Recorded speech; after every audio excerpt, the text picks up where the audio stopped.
Here's my tier list, though. Short tier list today, guys.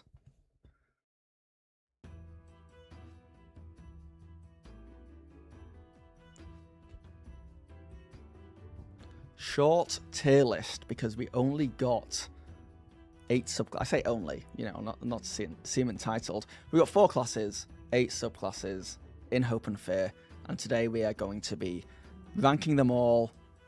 We'll get to it in a bit, but first, yes, I want to take a look at this Reddit post. So, I've been sitting around thinking to myself that with all of the new stuff regularly coming out from Darrington Press, there are definitely some very cool classes and subclasses, even some very cool homebrew stuff, but I'm wondering if there's any different kinds that haven't been done yet that you guys think would be cool to have. For myself, I've been thinking of a couple, but I'm not 100% confident in how to create them myself. But some classes, subclasses I've thought of have been stuff like Archivist, Harvester Salvager, Sawbones, and Shaman. Interesting, yeah. I think some of these could be subclasses as well. I've been looking at this, and I've been thinking about this recently, and I would love now to just maybe, and I know a lot of people are in agreement here, maybe get like 1 or 2 more classes in the next couple of books, but then build out the subclasses under those classes. James, what is going on?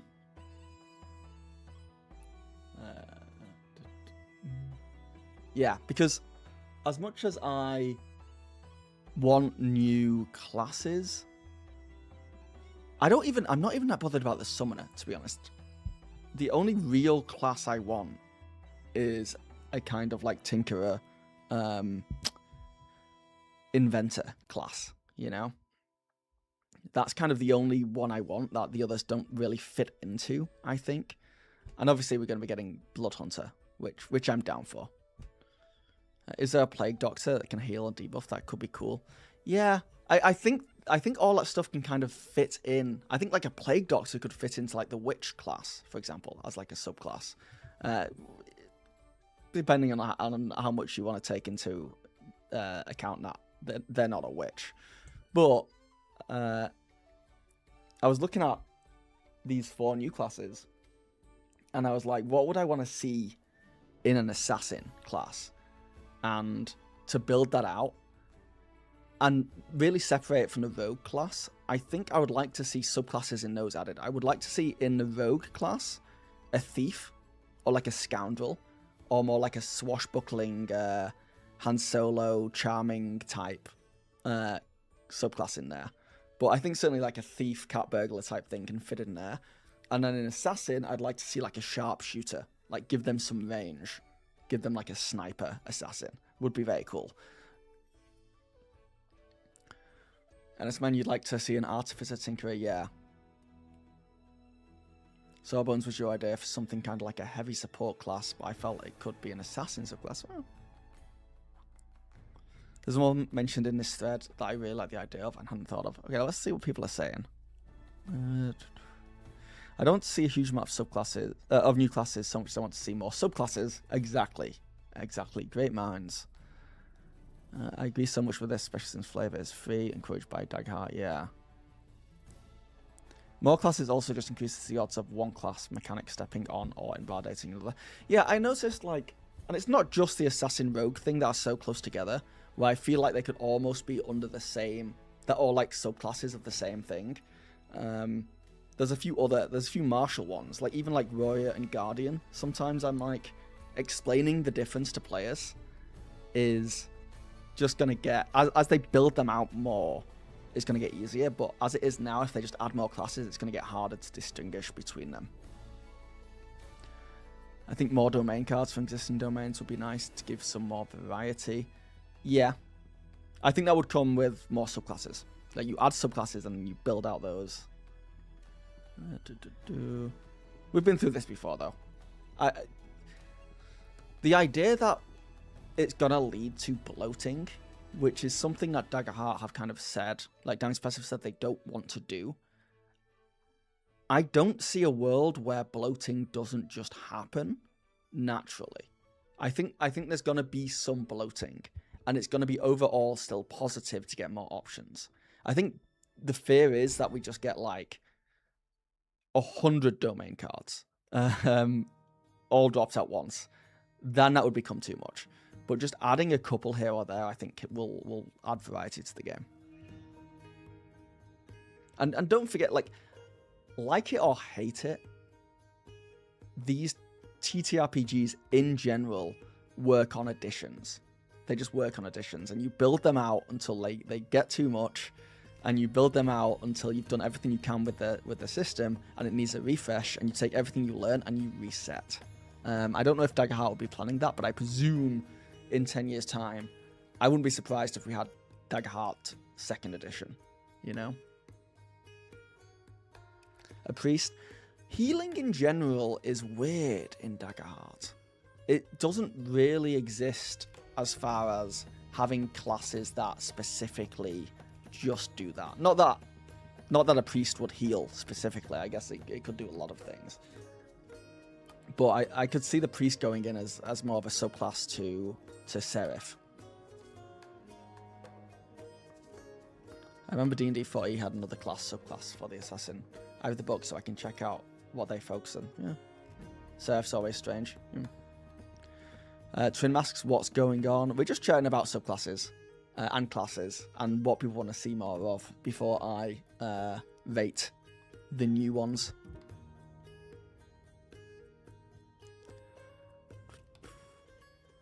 I've not seen that silence.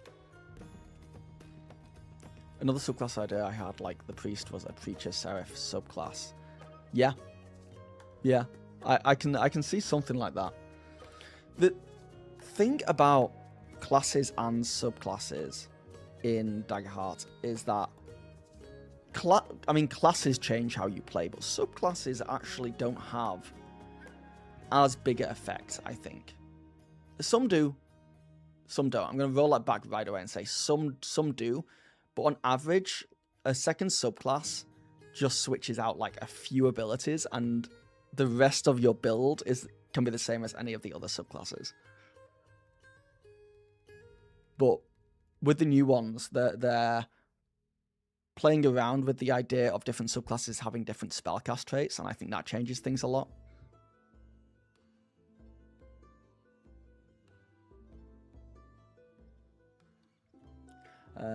Okay, let's do some ranking. Let's do some ranking. Let's get it over and done with. So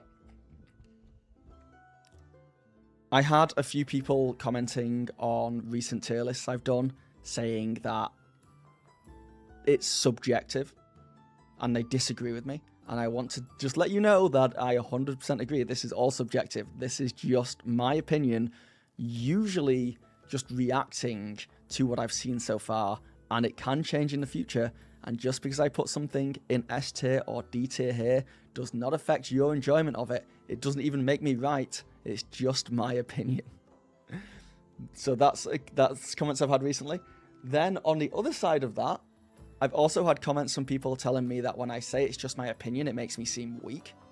I've had like, not a lot, but I've had like 4 people comment that recently, saying it's so weird that you say this is your opinion. Have confidence in yourself. The reason I'm saying that is so that the people who think that I'm saying stuff with absolute authority know that it's just my opinion. And I don't think I'm going to win, and there's no point in me trying to get ahead of this, because you're still going to be mad at me, but that's where I'm coming from. That's the nature of a tier list. Yeah.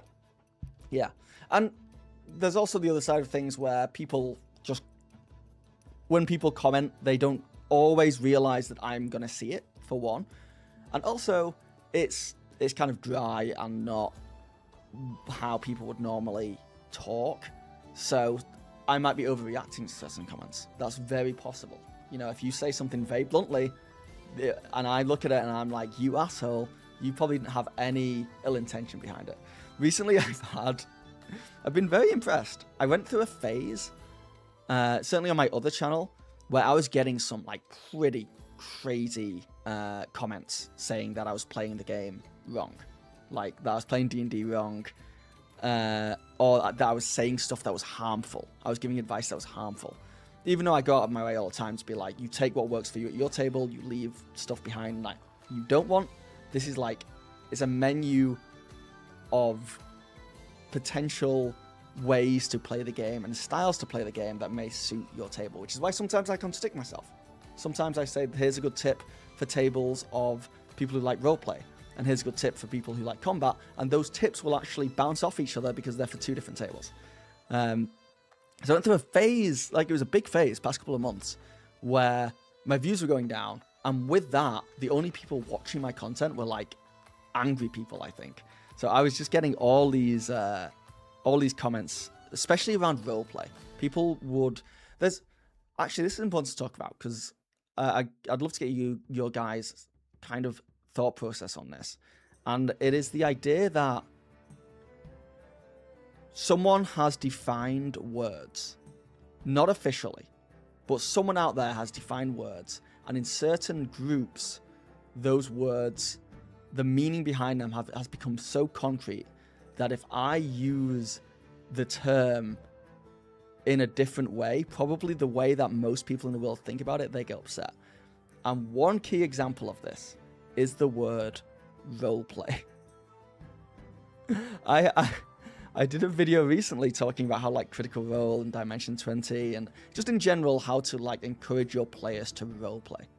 And the idea behind that is getting in the head of your characters and also, yes, like acting like them. To the point of, not necessarily, but to the point of putting voices on, right? And moving a bit like them, and thinking like them, and making decisions like them. You don't have to do all those things, but that's all role-playing.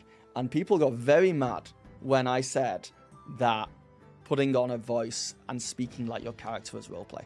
They were like, that's theatre kid nonsense. That's not role-playing. And I dug into this. I asked questions. A lot of these other people were like, some of them were other creators. Some of them would be like, go watch this video by this creator who explains it. And I would go watch it. And it would be a creator like a YouTube video talking about the idea that players should never ask questions. That was one thing. To roleplay properly, a player just says what they're doing and the GM makes it work. So if you're in a scene and you say, hey, you start in a tavern, this is happening, and a player, and someone watched my Daggerheart show play and did this, because I encourage players asking questions. I want them to be like, you know, what's the barman wearing, for example, because they have a plan or something. Now, the thought process of these kind of like, I guess we'll say fundamentalist role players is that you don't ask questions. You just get up and you walk to the barman and you talk to the barman. You don't ask questions because it slows the game down and whatever. And it was kind of insane to me because I'm like, if you enjoy playing like that, it's fine. But don't come into this video like mad at me because I play it differently. You know, that's kind of the whole point of my channel is there's so many different ways of playing. So roleplay was one of those because if you Google the definition of roleplay, it's acting, unfortunately. It is acting, it's putting on a performance. When you roleplay, you put yourself in the shoes of someone or something else and you act like it. It's literally acting.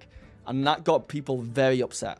I didn't even say that specifically, but it was just the idea of it. They hated it. They hate Critical Role. They hate like theatre kids and performances. Theatre kids, by the way, is something that for the people who are English or British or from other countries, theatre kids wasn't something that I grew up with. I didn't have theatre kids in school, really.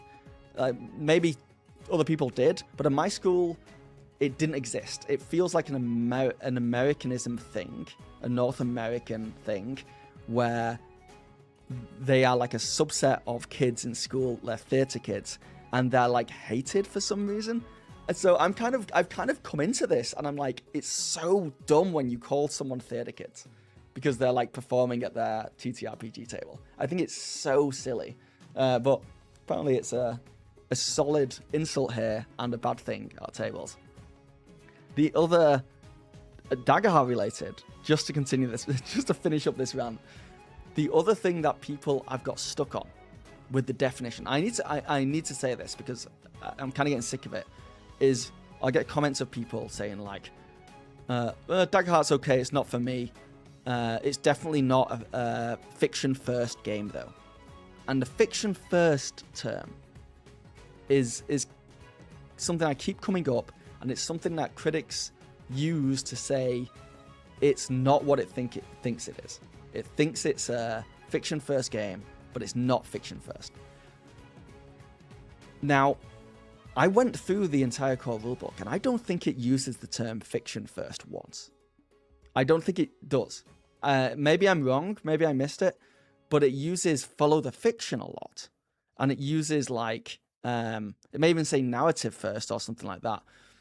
But the people who are getting caught up on it thinks this game is saying it's fiction first, but it's actually mechanics first, which makes no sense anyway. I think maybe if I was like a deep down like TTRPG game developer, that stuff would matter. But what Daggerheart encourages is if the mechanics or the rules get in the way of the story, you ignore them and you put the story first. But there's no definition for this. There's no actual definition out there for, I think, fiction first, as far as I could tell. So when people are coming in being like, that's not what that means, it's like, it doesn't actually have a meaning. You're just coming in and arguing something based on like what you think it means, and it doesn't change anything. Anyway, that's the end of my TED rant.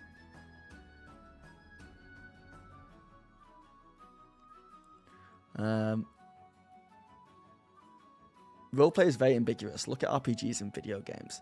Yes, so I think that is a good argument for them. And that is role-playing games, as in video games, are about playing a role. Well, I mean, they're not really, are they? Because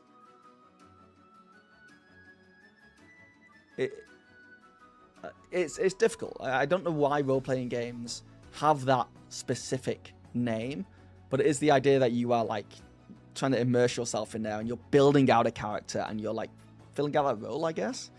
But yeah, there's no defined definitions here, so it's silly to like place your argument entirely on that stuff. Putting on a voice might not be needed, but talking in their method is a good way for immersion. Yeah, I think there are tables out there, obviously, who put on voices and have a great time, and there are tables out there who don't put on voices and have a great time. You can still play the game, and no one's telling you that you have to do one or the other. But there are people who literally look at other tables where they're putting on a voice, and they think they're doing it wrong, and it's like an insult to the hobby, and that they're tourists. And I'm like, it's role-playing, man. They're role-playing. You're losing the battle already. It's a role-playing game. And I just don't understand why you can't be cool with it. And the only reason I do, like, it does affect me so much is because I'm scared there's tables out there where some dude that is caught up in the echo chamber of, like, there's a wrong way to play the game is going to show up at a new D&D or Daggerheart game to try it out, and he or she are going to sit there, and someone's going to put a voice on, and they're going to be like, this is awful. And it's like, no, it's fine. And at some tables, most tables, I would say, 1 or 2 players might put on voices because they enjoy it, and then 3 other players won't put on voices, and it's fine. It all works. Yuck, immersion elitist. We're playing a game, acknowledging the play element in a game that you're part of is important in the game. Yes, but the point I was bringing up there is that I had like 2 months of like I kept opening my comments and being like, oh, I hate this. I hate this. I was being targeted by this subset of people. For whatever reason, my videos were doing well with them, that they kept seeing them. And I guess I was rage baiting them, not on purpose, because what I was saying was making them angry and they'd comment and stuff. And then like the past couple of weeks, it feels like I've had 3 occasions where people have commented something, and I've just started replying as I would if someone came up to me in public and said it to my face, which is I'm sorry, dude. What? I think the last one I had, which was one of my favorite, was they. Oh god, I can't remember what the exact comment was, but they were like getting very mad at something, and it was something very silly, and they put in like a big paragraph, and I just said, "Whoa, dude." I was like, "Whoa, dude, whoa." I guess we'll just have to agree to disagree on this one. And then they just deleted the comment because they didn't get the reaction they wanted. I was like, "Whoa, you're being insane." And then I've had other ones where someone commented being like, "Hey man, I went through and deleted all my other comments over the past like 2 weeks because I realized I was being too harsh and I'm in a bad place right now and I'm sorry." And I'm like, "Whoa, thank you. You didn't have to do that." And then all those comments they just went back and deleted them all. But yeah, I don't know what it is. I think people there's just a lot of hate. There's just a lot of hate. And it's every fandom. It is every fandom. But I've got a friend who's a bigger YouTuber than me, who, because we talk about this and they get annoying comments as well. They're in a different niche, and they went and checked out my comments once, and they were like, "Yeah, yours are like, I don't know what's going on over there, but yours are yours are worse. Yours are crazy." It truly is like a war going on sometimes. High stress competitive role playing versus low cortisol telling a story with friends. Want me to be your keyboard warrior and come to your aid? No, I have seen some of you guys actually. I have seen some of the people who come to this chat come to my aid before, and I want to thank you for that. But honestly, most of the time, if it's something that I do not like looking at, if it's like an insult to me or the audience, or like if it's just not doing anything beneficial for like the discussion, and I know if I comment back I'm not going to be able to like have a conversation, I will just hide them from the channel, which means that they can still see videos. They don't know they've been hidden. They can still see comments. They can still comment.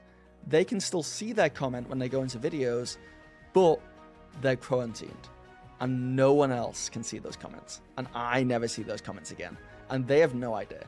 So I don't know if I can go back to like unhide them and see, but I do wonder just how many people are still hate commenting on every single video I make, thinking they're like, I don't know, whatever it's doing for them, and they're like laughing, and they're just never getting seen by anyone.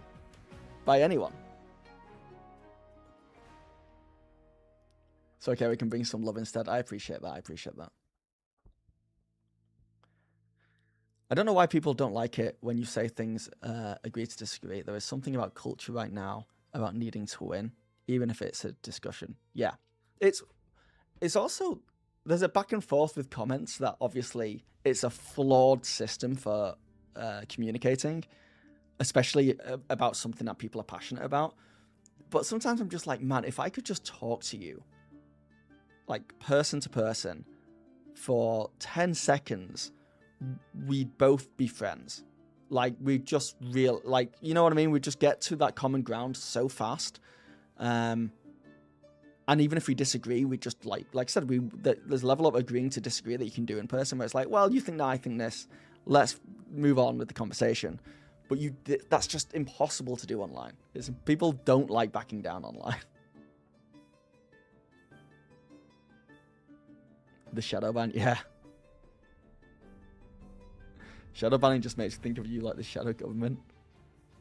Screaming at the void is your punishment. I have, and I know a lot of other creators do as well. I probably have about 100 people in the void, and they don't know it. They have no clue that they're there. They're interacting with these videos like they normally would, and they can still see their comment. It's not like they comment and they go back and they come back and the comment's not there because no one can see it.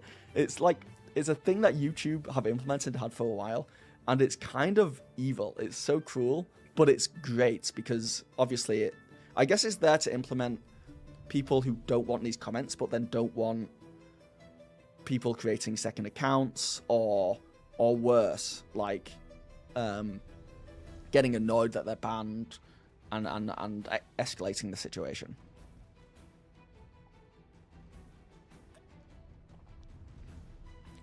No one's allowed to have a nuance take anymore, especially with the anonymity of the internet. You have to match my opinion exactly, otherwise you're a horrible person. What I don't know, actually, how it works, is what happens with live chat. Like, can people who have been hidden from my channel still see my lives? I presume so. And I presume they will still comment. Hold on. And type in chat, but no one would see it. And they would see that their chat doesn't come up. So if you're in this chat, if you're in my chat right now and you keep chatting and I never reply to you and you never see it pop up on the screen or anything, you've probably been a jerk to me in the past.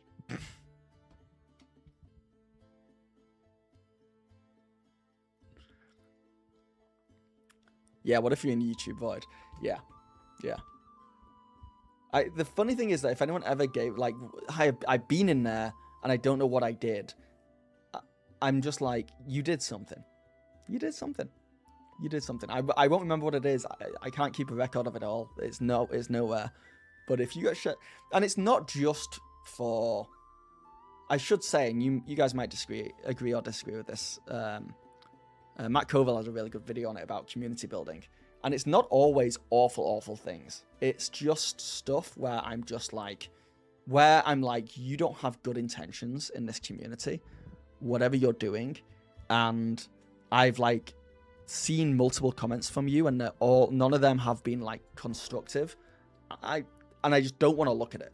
Like, for my mental health and for like the health of my community, you're hidden from channel. You love Matt Covell's vids? Oh yeah, he's an OG. All I know is that your auto-admin dislikes you a bit. Don't say that personally. They hate everyone. Alright, so. What are we doing? We are ranking these. So. How this is going to work is we have S, A, B, C, and D. These are rankings of each of the new subclasses based on the limited time we've had with the book. And S is going to be the best subclass in Hope and Fear, and D is going to be the worst.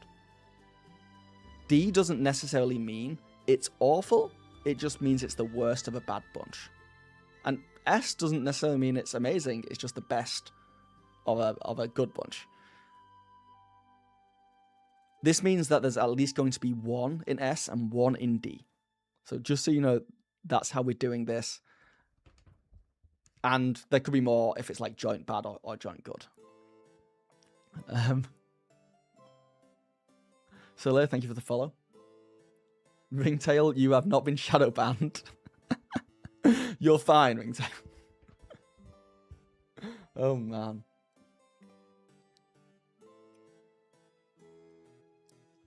Had to check, yeah. So, we're going to start with the Assassin subclass here. I have looked over this stuff.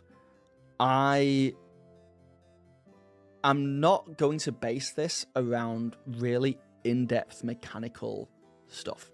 So, if the mechanics are a little bit wonky in places, that's not going to come up too much. I'm basing this on like how fun I think it's going to be for players to play. And I'm basing it on how fun it's going to be as a GM to have my players play at my table, if that makes sense. So this isn't purely going to be like, this is the strongest class, or this is whatever. This is mostly vibes based.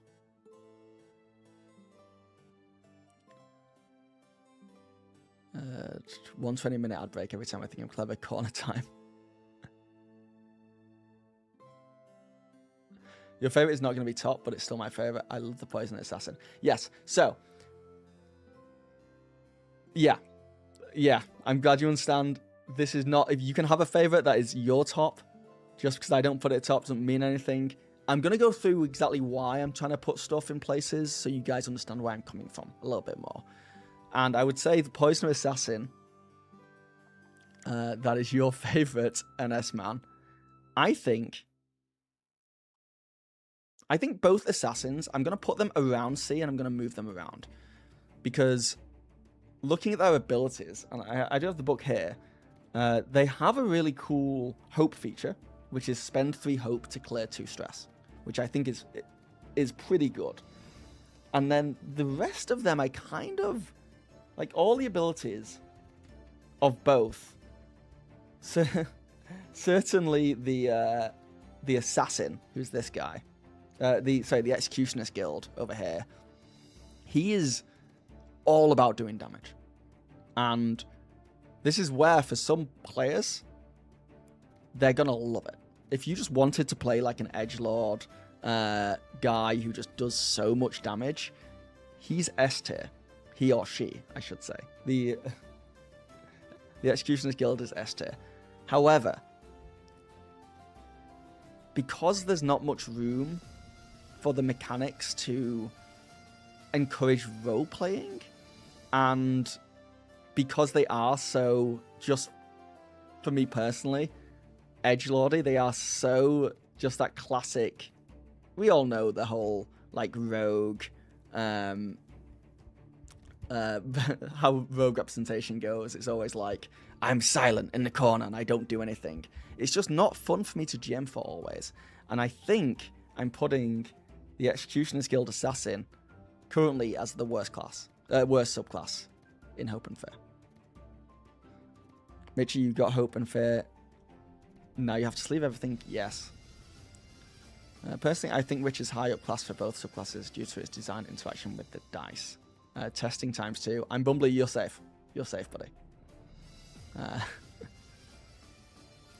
Yeah, so this going in D, once again, doesn't mean it's really, really bad. It just means that I think it's my least favorite out of all the new subclasses. However, I think the Poisonous Guild Assassin has a lot of variety that this one doesn't have. And because of that, I'm going to leave it in C now, but I might move it around depending on where we put the other guys, right? But the Poisonous Guild Assassin has a bunch of different poisons they can add to their weapons that have different effects. So it's once again still very combat-based, but it's more of a controller, and I just think it's way more interesting than the stabby Death Strike ultimate damage guy.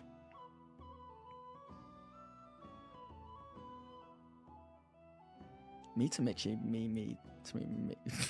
What? Yeah, so we'll leave it in C for now. Then we'll do the Brawler next. We'll go down the list. The Brawler has somewhat surprised me, because if you had asked me in the playtest materials when I had a player, I've had players playtest both of them,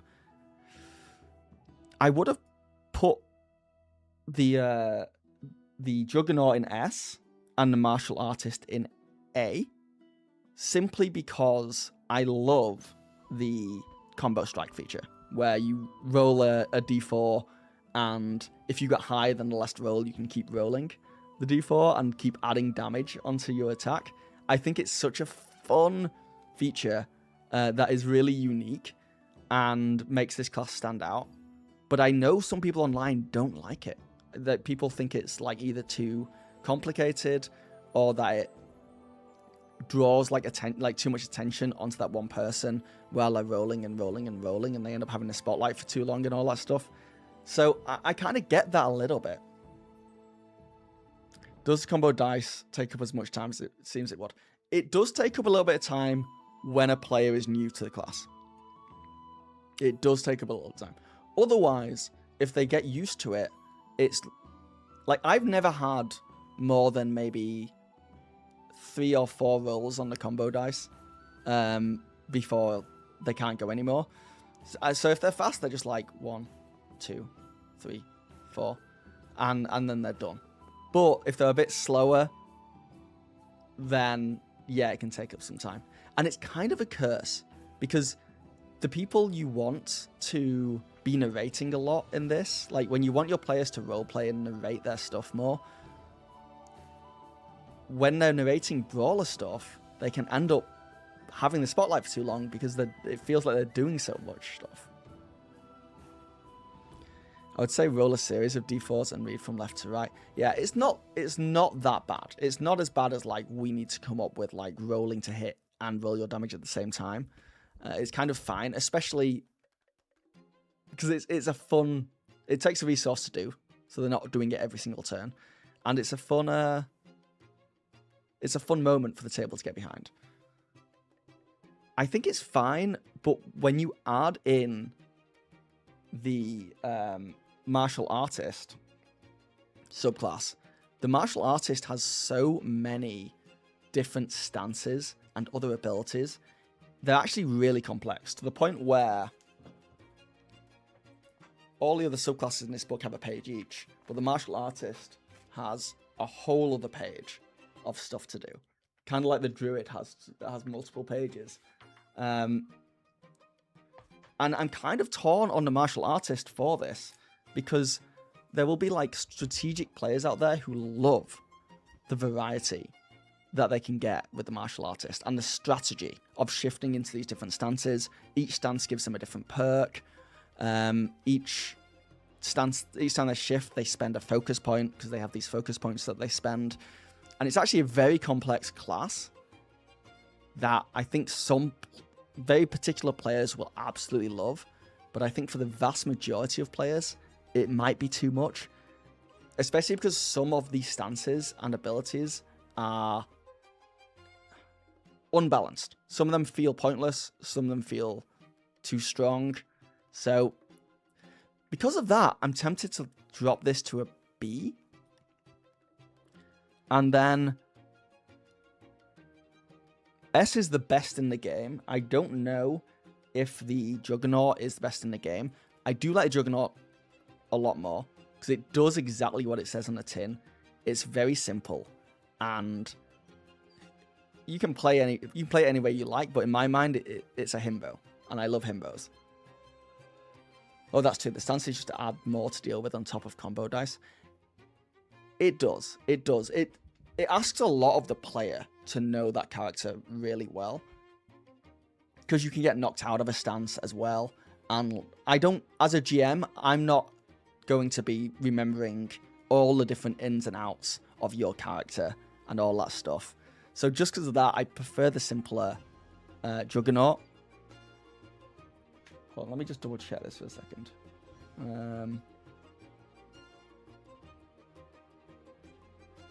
Yeah. But they are solid. They're both solid classes, and I think you'll have a lot of fun with both of them. And they are, once again, like the assassins, they do a ton of damage. They get in there. They're very combat orientated. Okay, now we can go on to the Warlock, which is one of the most interesting ones for me. Hold on, let me turn this. So the Warlocks have a hope feature, which is when you fail a roll, you can spend 3 hope to re-roll with advantage. I think that is one of my favorite class features in the entire game. The fact that you can just like have some... so it's just for yourself though. So it's just for yourself. When you fail a roll, you can spend 3 hope to re-roll with advantage. So that brings it down a little bit. You can't give it to someone else. But that's very, very strong. And then with Warlocks as well, you just have this whole... And you might like this or not like it, but it really is a fantasy that players can live out. And it is so connected to like a narrative and the fiction and your backstory. So much of that engulfs the Warlock that I love playing with them, because it just, as a class, and this is the same in other TCRPGs, as a class it encourages role-playing, and I love it. Wyvern, I joined way late, but I played Assassin last Sunday and it was an absolute blast. Poisonous subclass, it was incredibly fun. I should say, you can be in D tier on here and still be an amazing class. Personally, I would love to play a martial artist, but I can hyper-focus on knowing how to play it. While I know there are players out there who will pick the class and never really learn how to run it. It's not for those people. It's for the more strategic people.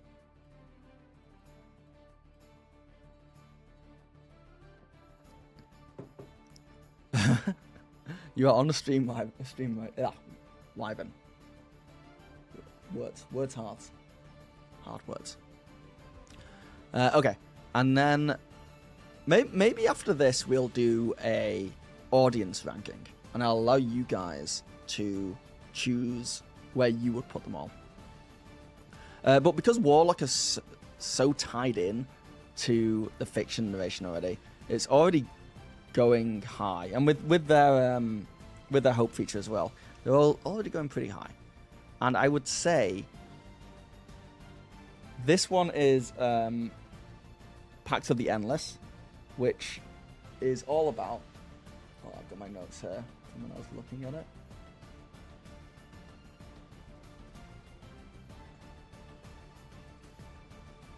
Oh yeah, so Pact of the Endless are like all about kind of being a tank, which surprised me. I didn't think I would go down that route, of having like a tanky Warlock. Also, I should say, I think the Dread domain that these guys have access to is crazy good as well in its final form. So that's already like also pushing them up there. I think it's very fun. It's another frontliner. And I think, personally for me, it's going to go into A tier.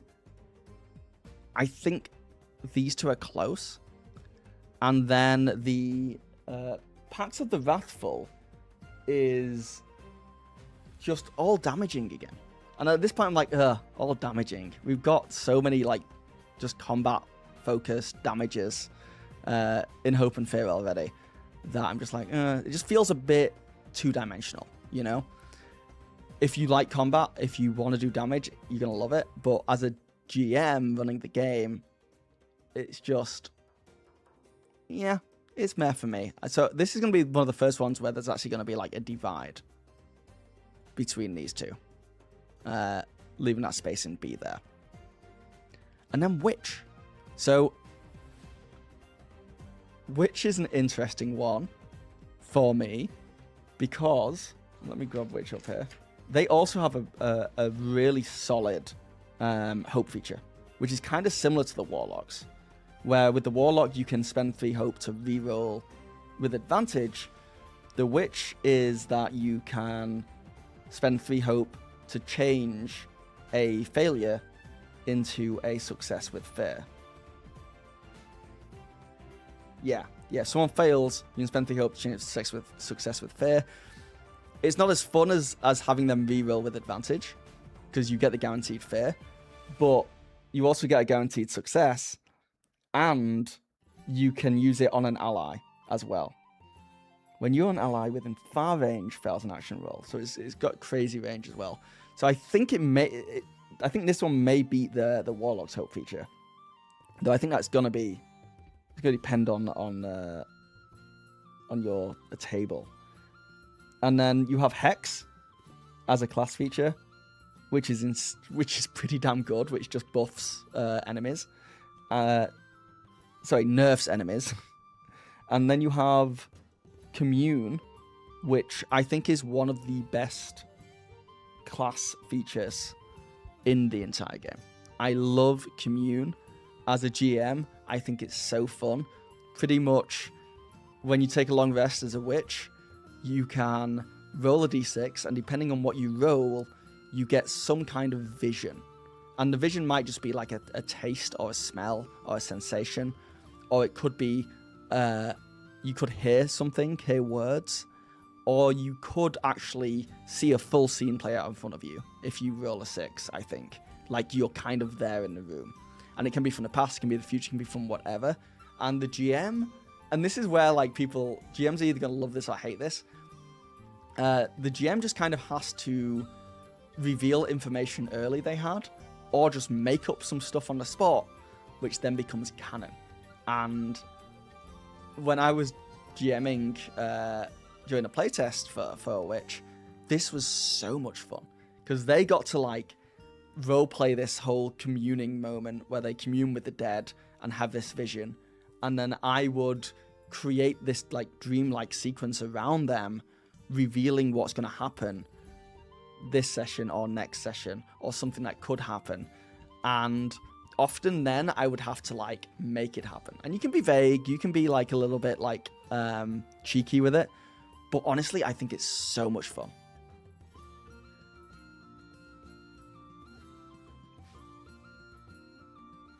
You love the flavour of the Hedge Witch, which seriously just be a druid. I love Commune as a player. Put the witch in S, don't leave us hanging like that. I rolled a 6 and yep, it was a scene. It's so much fun.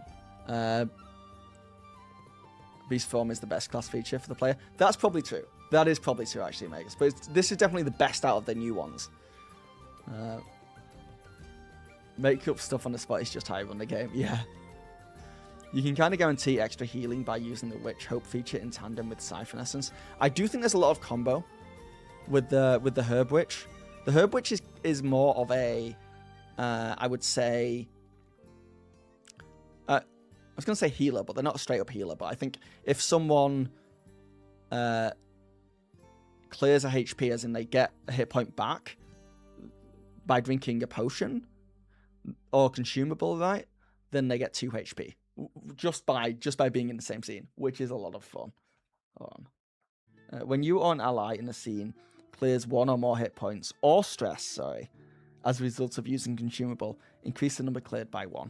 So that's going to be very good. Like over the course of a campaign, if you have a lot of consumables going about, and I think Daggerheart's kind of made for that, you are going to end up like doubling your healing, your HP and stress recovery, which is kind of crazy.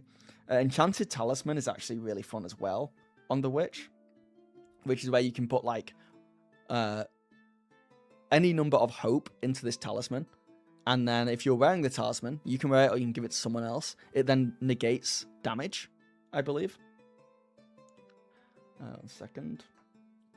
And then they can also walk between worlds as a specialization feature, where they can. It's like commune kind of thing. You can converse with the dead, and ask them questions. So it's very, very narrative driven. Like it's very, how do I push the plot forwards, which I love, and it's so different from all the other classes here, which are all very, how do I do the most damage? You know, how do I do combat stuff? Hex is rough stuff, yeah. Somebody saves with that feature, and if you use the freeborn class as extra. I'm planning on playing a Hedge Witch with PC in an upcoming campaign, brewing as many potions as I can and make my party members take their medicine. Yeah. Yeah, the Hedge Witch is like, oh. Here's the thing though, and I think most of the Daggerheart community disagree with me on this. I also think the Moon Witch is like really solid. I think they're really solid. I think Knight's Glamour as a foundation feature is probably one of the best foundation features out of the bunch here. Make a spellcast roll to glamour yourself in a bewitching facade. While glamoured, you have advantage on rolls that leverage your illusory appearance. Additionally, adversaries within close range must mark a stress to attack you. Unless you mark a stress to maintain your glamour, it drops when you mark a hit point or deal damage. So this is, I think, a slept-on ability. Because not only can you disguise yourself and kind of go undetected outside of combat, which is crazy good for like a level 1 ability, but you also, is there anything about not being able to, so you've got to succeed on a spellcast roll to do it. So that's the downside. But once you have it, you have advantage on rolls to leverage your illusory appearance, which is crazy. And then if you're in combat, any adversaries in close range must mark a stress to attack you. That's, if you have multiple people trying to attack you, then that's so much stress that they just take kind of for free for you. Not only that, but they've put in here that obviously, like, if you mark a hit point or deal damage, you lose your appearance, which I would think makes sense and is balanced. But then they've said, unless you mark a stress to maintain it, so you can keep it up, which is crazy.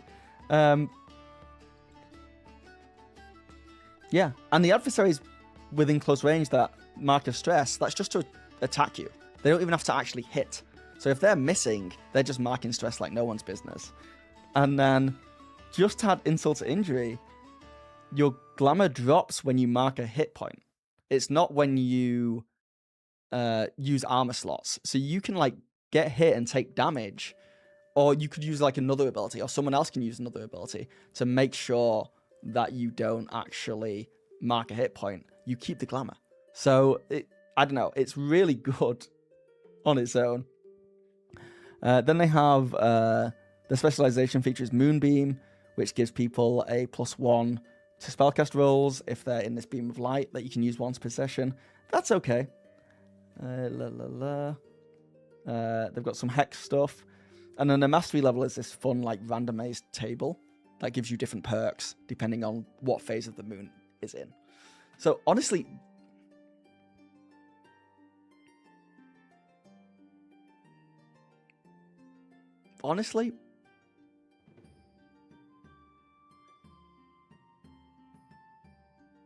I think maybe this is the world we live in.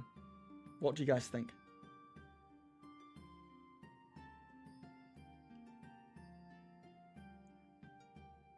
Don't be messing with the witches.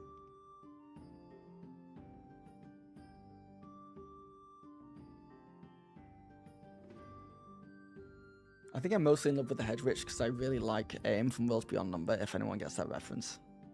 Witches are fun to play and they don't mess around. They can be so brutal, and I think they can mess with the GM as well. Yeah.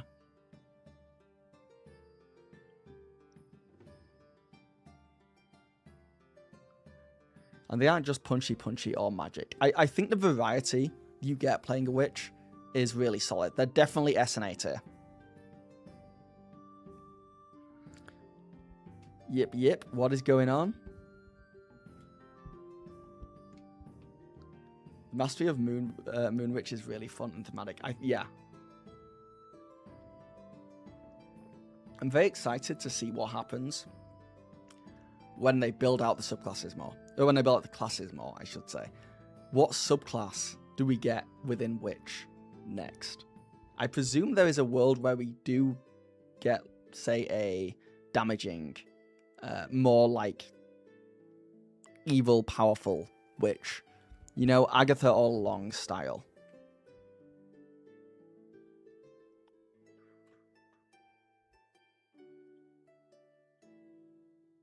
In fact, in general, if I was going to choose a new subclass for all of these, I would say that for the assassin, I would like a sharpshooter assassin. I would love like a ranged damage dealer that can be a different choice for other than a ranger. Can you? Yeah. I don't know how it would work, but I think a kind of sniper would be fun for the assassin. And then I think for the warlock, what do we have? We have like we have a tanky warlock and we have a damage dealing warlock. Honestly, the kind of class I'd want to see pushed into warlock is also just probably what we're going to get with the blood hunter, which is something that uses its own like life force to power them up. Oh, a celestial patron. Oh, I do like that actually. Yeah.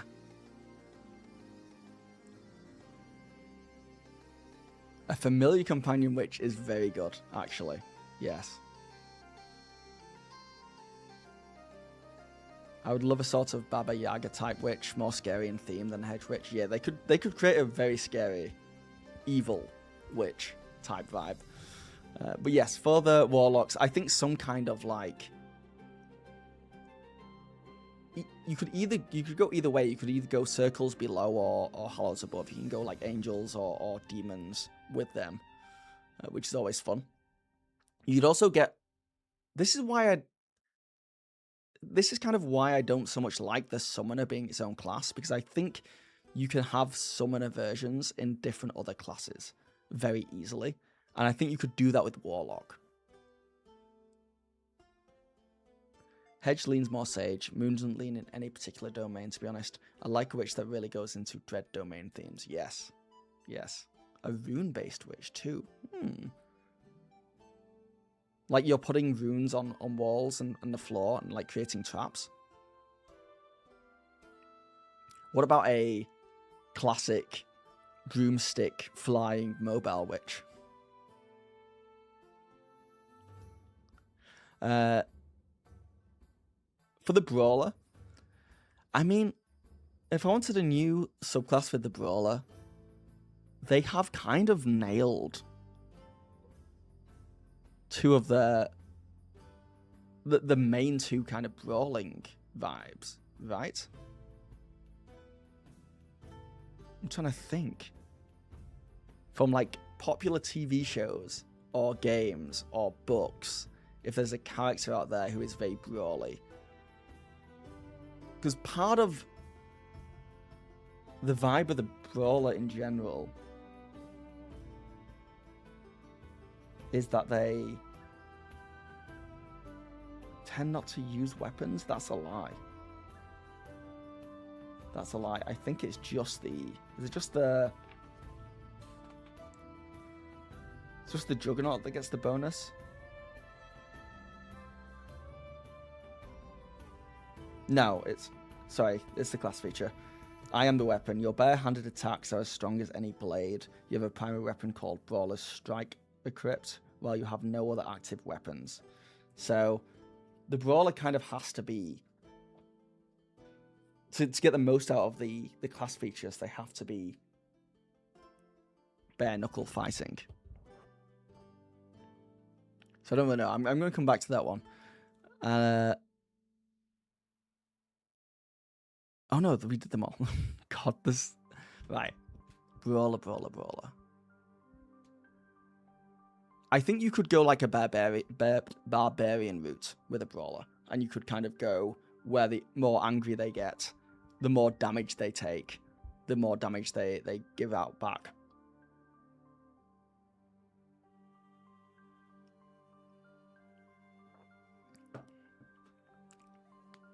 How do you get a Jedi monk class hit? Yeah, you can't really with the brawlers, because the second you give them a weapon... I mean, you can give them a weapon. It's fine. You can play it any way you want. Just because they won't be using the I am the weapon class feature. Doesn't really matter. You'll lose a +1 bonus to your evasion if you use a weapon. Unless I'm missing something with the martial artist in general. So yeah, the idea of a monk using like a staff or something isn't really the case here. In my mind, most subclasses lean into one of the two domains in their class, as martial artist is more bone, Juggernaut is more valor, you know? Yeah.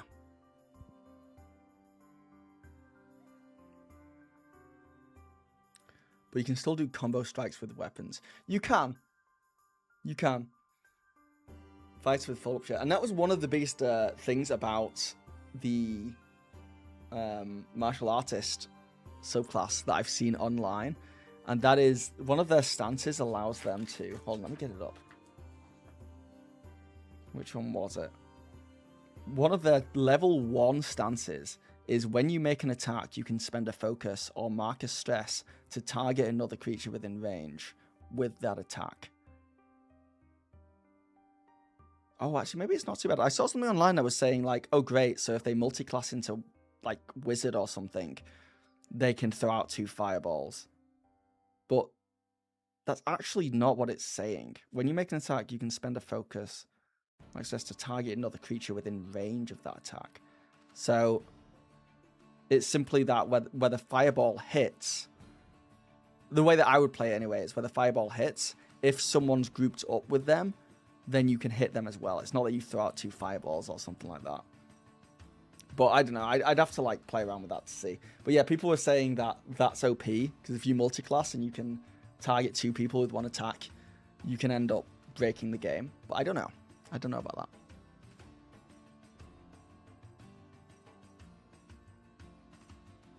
that. You could also, for the brawler, we could go for like a... The Juggernaut kind of has some grappling stuff, but you could go for a full, like, wrestling style, I'm going to hold them down vibe.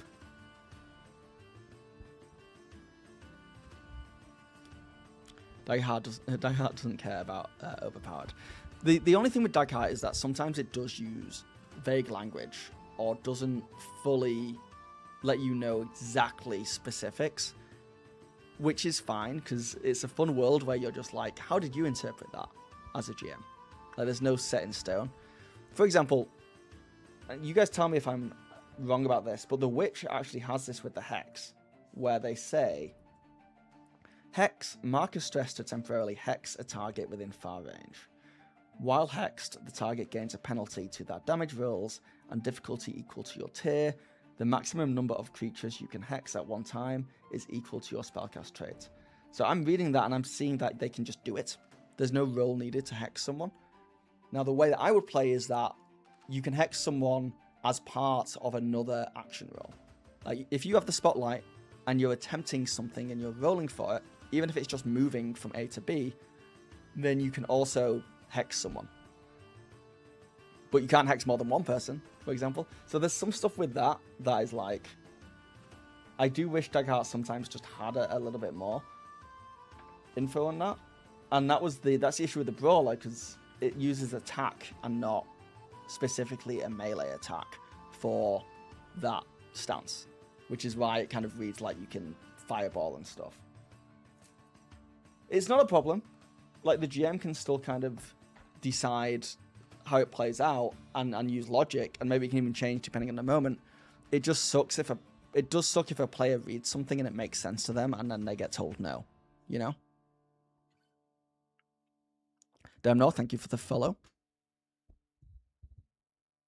Oh, a build I also want to play as a werewolf brawler. Level 1 do 1d10, 1d8, and 1d6. It used to require that target to damage someone in the party, but I changed it to just doing it. Oh my god, no, flat hair. Is it flat? I feel like it's wild today.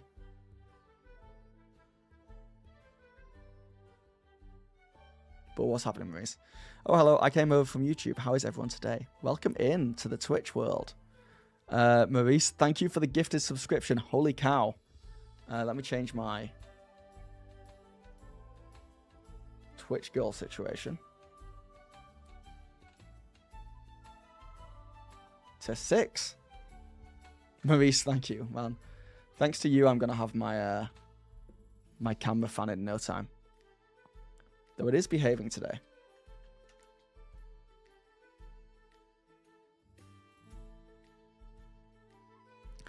My intention was to turn this into a YouTube video, but I feel like I burnt through this tier list so fast that I'm not sure.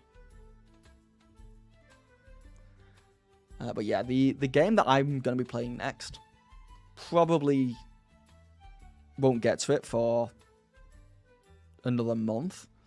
But as soon as I can, I am playing, and I might do it online. I might do it live. I'm definitely playing a Daggerheart game where my players are all different transformations. I've said it before, but I'm just so excited for it. I think the transformations are so fun. And I just really want to play with like a ghost, a vampire, and a werewolf. Make a shorty.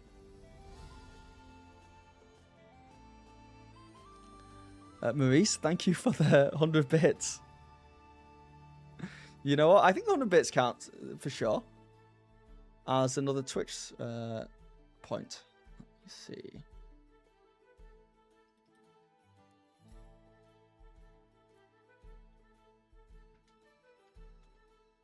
Ooh. 7 out of 10 on Twitch. Thank you, thank you, thank you. But only if the missus plays. Yes, she will be playing. I might reach out. I've had conversations in the past, actually, with some other YouTube creators who I think would be down as well. So I don't know if there's any YouTubers in the D&D and TTRPG space who you guys would love to see play Daggerheart. But let me know if anyone, you know, is up there for you guys.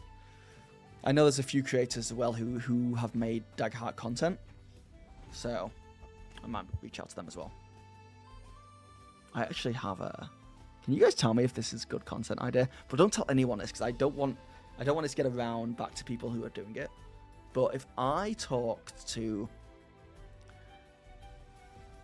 a bunch of other TTRPG creators and got them to agree to play a game with me, and it might not be Daggerheart or D&D, and the goal is that we play, and maybe there's 3 of them, 3 players, they just have to get through a 5-room dungeon. But the 5-room dungeon is laid out so that you kind of don't really need a GM that much. It's more mechanical. It's like you go into a room, there's this thing, you've got to succeed on this roll, get a DC of whatever. And then the next room will be combat, where you just have to defeat this creature. And the next room will be a riddle. And the next room will be whatever. Like, there's not a ton of freedom. I still want to encourage a little bit of freedom, but there's a reason why it's so mechanical. And what we do is, I tell the players, the 3 of them, you've got to do it as fast as you can. Now, I'm going to GM, and I'm going to try and be as biased as possible. It's never going to be perfect, because obviously, depending on how I rule certain things, it'll change things. So I get these players to go through this 5-room dungeon. 40 minutes tops. It's just a quick thing. Then I time them, and then I get another 3 creators or people in the space to do the exact same dungeon, the exact same mechanics, the exact same way, and we time them. And then I do it with a 3rd group, and we time them. And I video the whole thing, so it turns into a race that it cuts between each one. Like, what do they do when they go in each room? So then you get to see the wide variety of like different thought processes and the way they interact with the environment and the way they interact with the puzzles. And obviously it's a dumb race because, like I said, I'm the GM. So if I really wanted to, I could just speed someone up or slow someone down. Like, it's not a reliable thing just because there's such a human element. And also, it's probably just going to come down to like how well people roll. If people just roll really well and get tons of nat 20s or crits in Daggerheart, they're just going to breeze through it. But I think it would be so fun. I don't know if anyone's really done that before.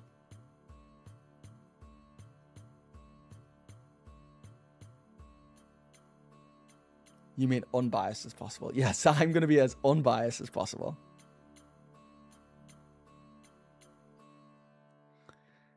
I could also add time elements to the dungeon itself. Yes. Here's the problem. I don't actually want the players to realize that they're racing against other players. I want that to be a reveal at the end. Because the second that they know that they're in this competitive race against other players, I think they would stop. They wouldn't react to the dungeon the same way as they would if they were just playing a game. Unless I put stuff in there that maybe if they roleplay a certain way or they do certain things, they get time back. Maybe something like that. But I don't know. I really need to like iron it out and flesh it out a bit more. But I think it's a fun twist when they're like, that was so weird. We just did a 5-room dungeon. And I'm like, well, it's a race. Yeah, I think D&D would suit it more than Daggerheart.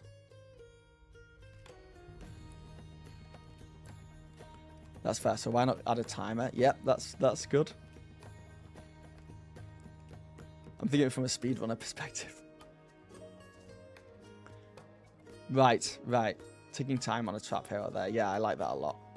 And there's also another kind of competitive version of this where it's not a race. It's simply a tower, like a roguelike, where you climb up the tower and each level is a more difficult encounter. Whether it's a puzzle, whether it's a NPC social encounter, or whether it's a combat, and they literally keep going until they die. And then you can see who gets highest. Like, what level do they get to?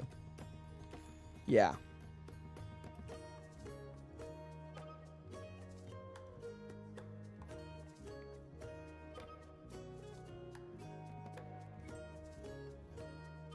I get in and I start Super Mario 64 glitch speed. Yeah, I don't... That's the thing, I don't want that. I don't want people just being like... I'm like, okay, you guys wake up and you are in a dungeon room in front of you, and then the guy's just like, I head to the door. I run to the door. Stop talking, DM. I go to the door. I try and kick the door down. It would need almost like, and you know, this is D&D and it's Daggerheart and it's TTRPGs in general, so I think people would be down to it needs certain buy-in from the players that they're going to play along. Yeah, like, yes, it's a race, but also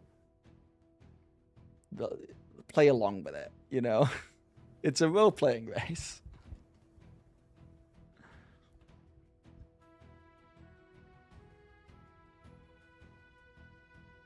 What level players would you want to start this? Because a roguelike might need a lot of rooms if they're higher than 3. For a first one, it would be like just level 1. And it could even be realms where you're in the first room, roll perception checks, and if anyone gets over an 18, they get like a powerful weapon, and then the other group just don't. So it's not going to be like fair. That's what I'm struggling with. It's going to be a piece of entertainment that's being created for YouTube to show how different people interact with very similar rooms in a TTRPG, but it won't work if anyone is genuinely trying to be competitive, or if the viewers are genuinely want it to be like close. It's just not going to. The way I kind of see it is, I don't know if you guys watch Taskmaster, but in Taskmaster, the host of the show just gives the points out, kind of like depending on how he feels. It's kind of like Whose Line Is It Anyway, where the points don't mean anything, but in Taskmaster, the points do mean something. It is competitive, but you've just got to be cool with it being completely like random and all over the place.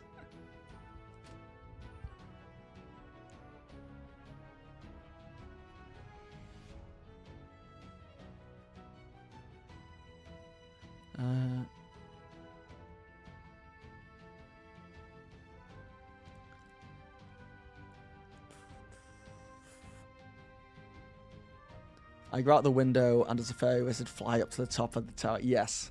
Yes. I think it would be like pre-generated characters. It would be very controlled. I would want them playing the same characters fundamentally. Probably old school fighter, wizard, cleric, you know? Throw them in there, see what happens, see what they do. I hate when my players roll for something before they announce it. Their impatience makes your job harder. Yes. The other vibe I could go for is that they know it's a race, but they also know that if they don't play the game as I'm intending it, I'm gonna get a little bit shitty. Not in a bad way, but if I say, okay, you guys enter the room and an old wizard appears and he tells you, there are 3 things in this room you have to find. And then if a player is like, okay, I time to shut up and I start looking around for it, then I'll be like, okay, you can't find anything yet, but the wizard starts talking slower. You will find, and you know, really annoy them now because it's slow, it's much slower, and just adding those punishments in game. I just have to hope that obviously the audience would be okay with that.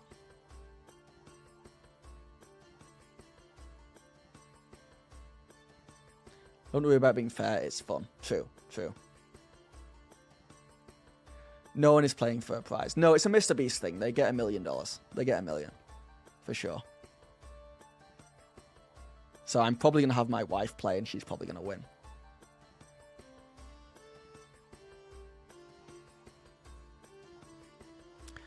Don't let people know what points they're accruing until the run is over, and explain where points generate. That will eliminate people trying to win against everyone else. Yeah. That's why I think points aren't. I think the simplest thing is just how fast they get through the dungeon. Just how fast they do it. And and I just have to tell them, because I don't want them like really getting into roleplay you know, and having a really good roleplay scene and spending 40 minutes doing this hilarious dialogue with each other to then lose miserably because another team just like went for it.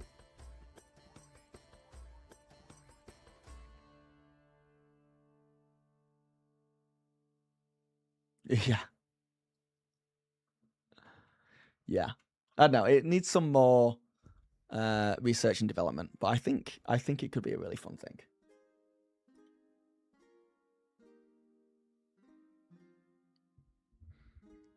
Here is my epic tragic backstory that's 8 pages long. Shut up, dude, I'm trying to win. Yeah, I mean, that's the problem, right? It is taking, like, the game that's not meant to be played this way and playing it in a way it's not designed for. But I think that's, like, really fun. I think it's a really fun kind of experiment.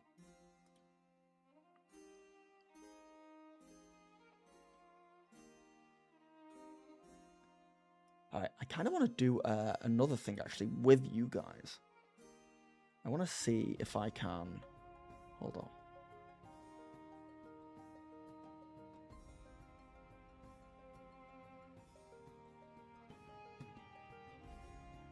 I don't want to panic you guys on YouTube, but I want to see if I can stop you guys from talking.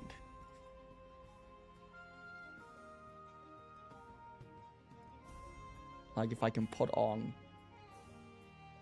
Wait, there must be a way.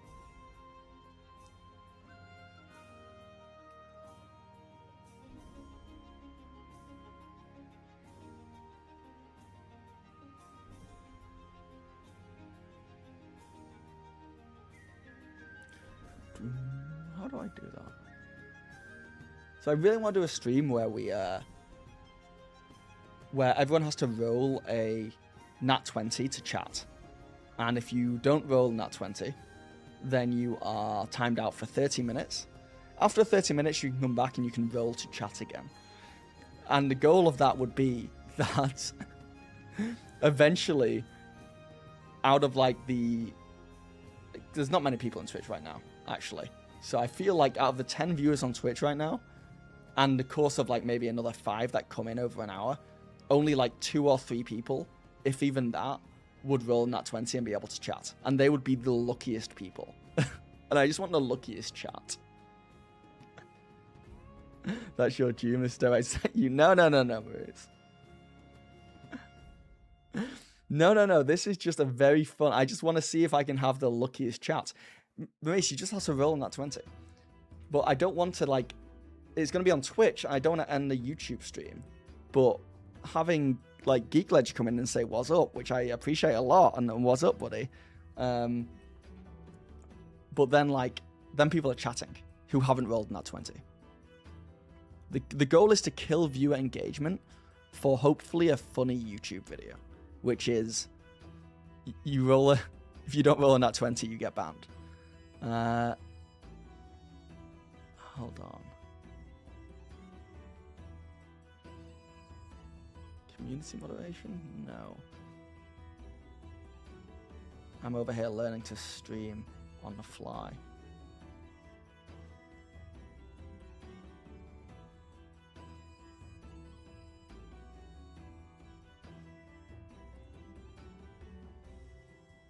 Overlay for what? What is all this stuff?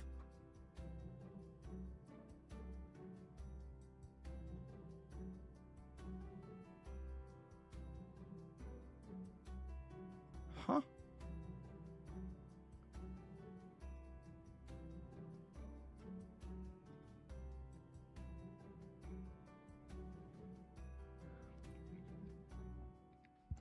Honestly, I think it's good for every GM to practice a little sadism. I think so. I think so.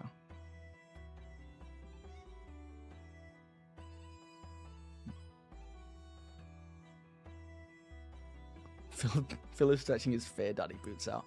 Well, luckily for you, I'm freaking dinosaur and can't figure out how technology works, so I can't actually control the YouTube stream.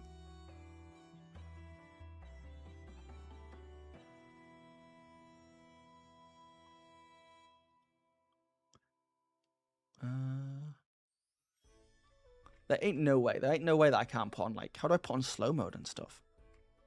Go. Start a poll, that's not it. Oh, I can switch it to members only.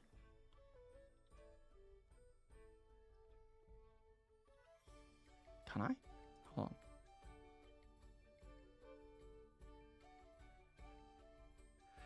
Oh, but doesn't Twitch make it so you can't even watch streams when you're banned? It's going to be timed out, not banned. So timeout is that, like, for 30 minutes, you won't be able to chat, but you'll be able to watch. And then after the 30 minutes, you'll be able to chat again.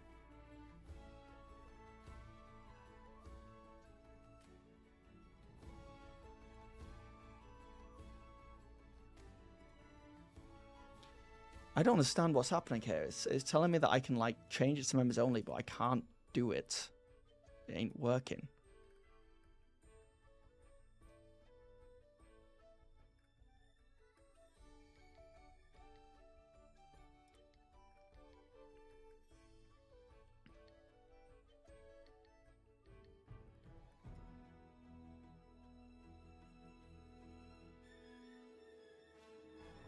Yeah, maybe it's not for today.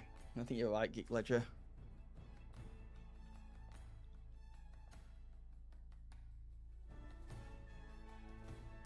"30 minutes is a lot even for a bit. Maybe 15 minutes. 5 minutes feels like an eternity when you can't engage." Yeah, that's true. Maybe, yeah, maybe you're right. Maybe 10 minutes is the golden zone.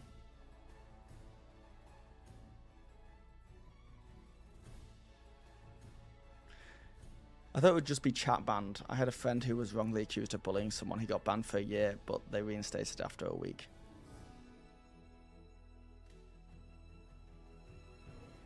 So yeah. Once you're in, if you have a nat 20, you'll be in like a special club that no one else will be able to chat.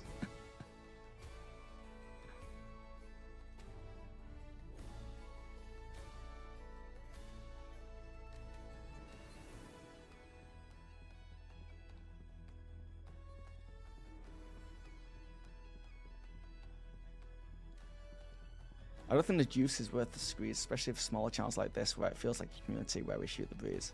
Yeah, this would be a one-off situation. I just think it would be a good YouTube video, if I'm being completely honest. I think it'd be a very funny YouTube video that is in a Doug style, kind of like, you know, can I have the luckiest chat in the world?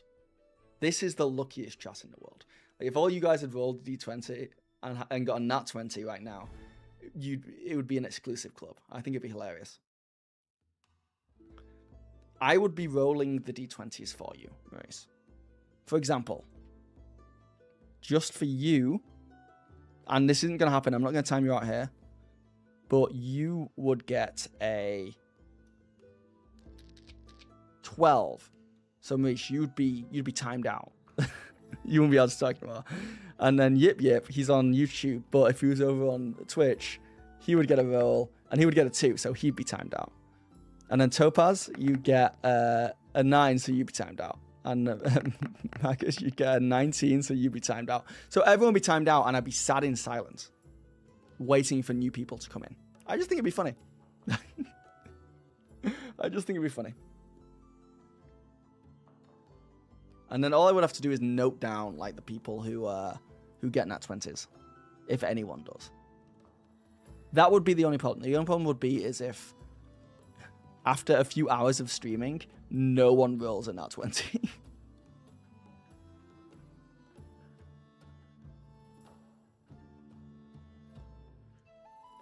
Well, the intention would be, and now I just don't think it would work, but the intention would be that the title of the stream, and if I'm live streaming to YouTube as well, the title will be enough to make new people curious to see what was going on. So it would really be a test to see if I could get new viewers from to Twitch, from Twitch, people who are just like, if we just go into the just chatting section. Unlikely. I don't think people use Twitch like that. But certainly if we do YouTube at the same time, YouTube is a discovery platform, I think that's a really fun, if I do a good thumbnail with it, it's a really good title and stream idea that new people might just be like, oh, I'll just come in and I'll roll to see, right? I'll just roll to see if I can stay. And then most people will roll, they will fail and they will leave. But if you roll and you succeed, it's hard to leave that chat then, I think. Because you're in the luckiest chat in the world. A weighted D20.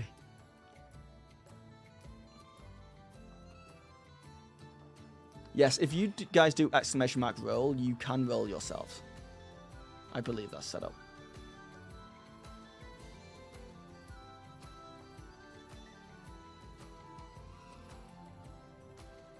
But if that goes well, it can open up the world to other fun. You got an 11, Topaz. You're banned. Oh, you can only do the roll once every 10 seconds or something like that, because I don't want people spamming it an insane amount.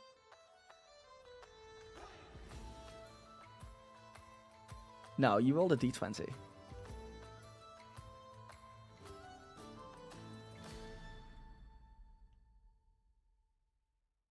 Oh, maybe it's longer than 10 seconds. Apologies.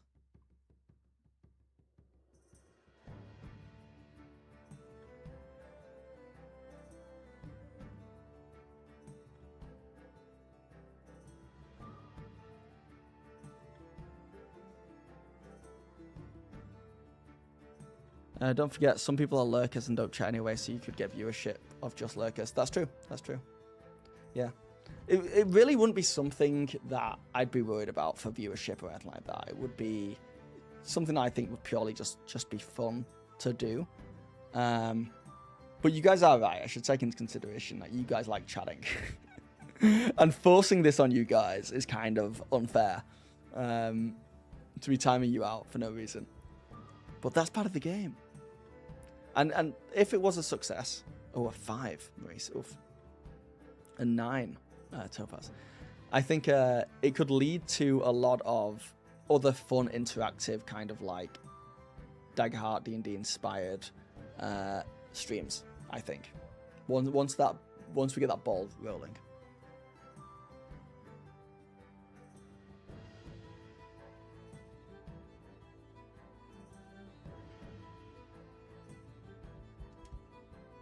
Dice hate you. How can dice hate you when I'm about to roll for you and you've got a solid numbers? Maybe we make it 19 or over. Maybe everyone rolls with advantage.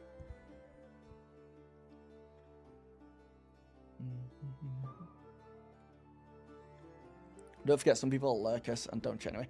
It's true, Geek, but I honestly also think that maybe make an April Fool's stream idea.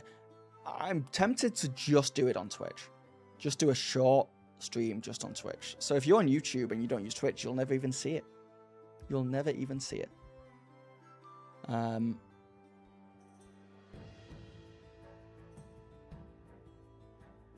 But I do want to use using the discoverability of YouTube is tempting though. Using Daggerheart to dice for crits would make it more likely to crit. That is true. No. No. No. Maybe I'm just bad at. Maybe I'm bad at rolling.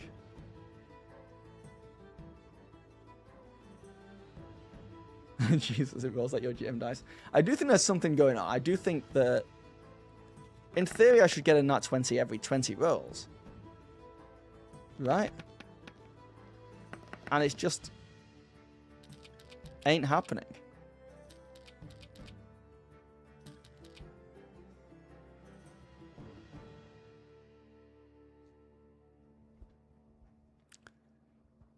Yeah, I think I might be. I may be the one who's cursed.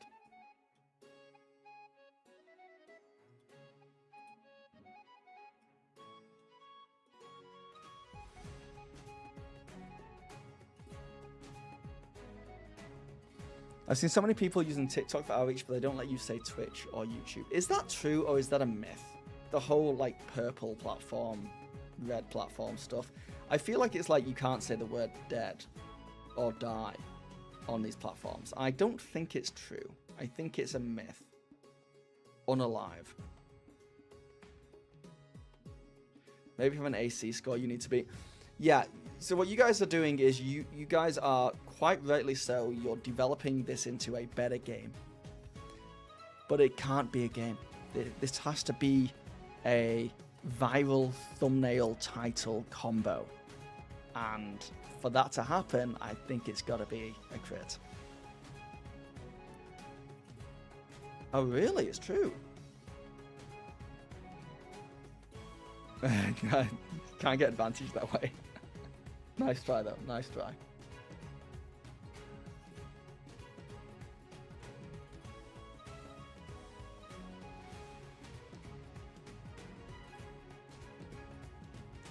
But yes, I think doing a stream like that would be fun, and I think it could be clippable as well into stuff like TikTok and stuff as well.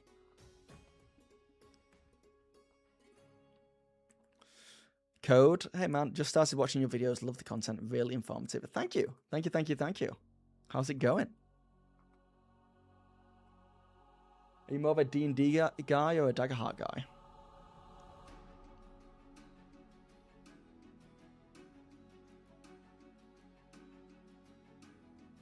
Or make a HP pool, no one can chat until the chat is unlocked. That's a fun one as well, actually. That is a fun one.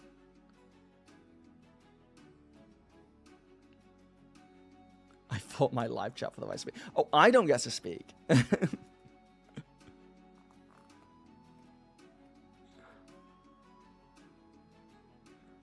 We'd at least have a shot at a conversation. You can talk to me in the one I want to do. You just got to roll a d20, which is super easy. You just roll in that 20. Just roll in that 20. You just roll in that 20. It's really easy to do, honestly.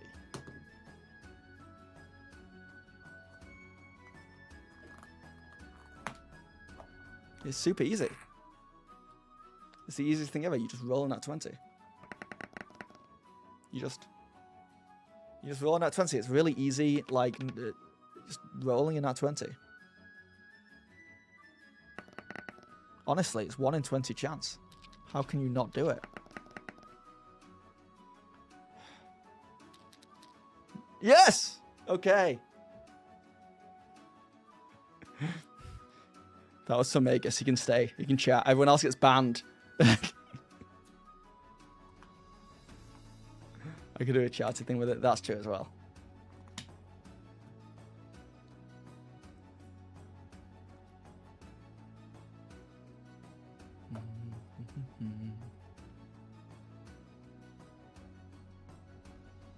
I'm not ever rolling a dice again, by the way. We're keeping in that 20. I'm taking it home with me.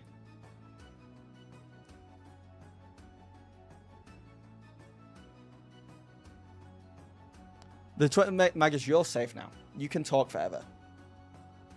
See, isn't it fun when you win? Feel like someone who's like brought a new game home that's not fun, just trying to make everyone like get on board with it.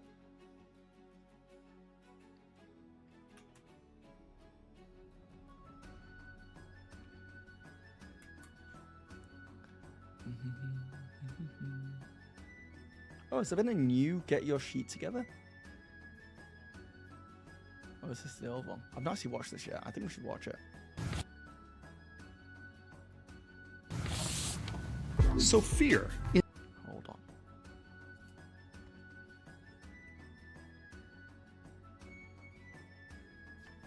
No, not Laura. This is... Oh, it's from 33 minutes ago, apparently. Let's watch it.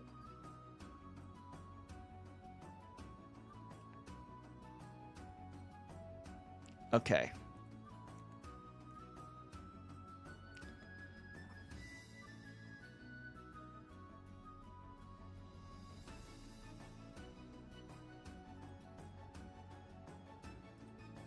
Silence music.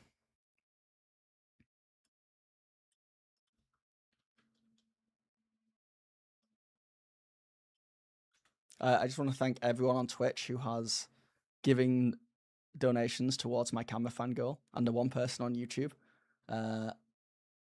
There's definitely a difference in people willing to support between those two things. No problem with it. It's just an interesting difference. Let me make myself smaller.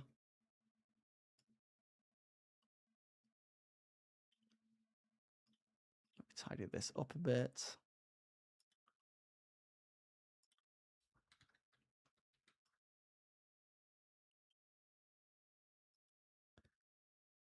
Topaz got a 12. Oof. Okay, let's check this out. This is using fear in Daggerheart. So fear in Daggerheart is an important part.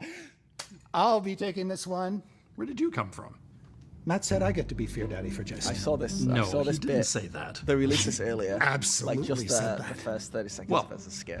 There is only one way for us to settle that, and that is by spending some fear. Let's rock. Well, I'm jumping into the spotlight. So, take that. No, I'm jumping into the spotlight. Well, boop, I'm right back in it. I was bits fill you raised with by cringe. bears, Fear so Daddy jump scares. Look at this. Fear, and now... no. Now, look at that. You're all out of fear, which means today, I'm Fear Daddy. Fine. I am going to be throwing my fear tokens at my players when I take the spotlight from now on, by the way. I think it's a really, it's a power move. I'll do the death moves, just. Hey, GMs. Let's talk about fear.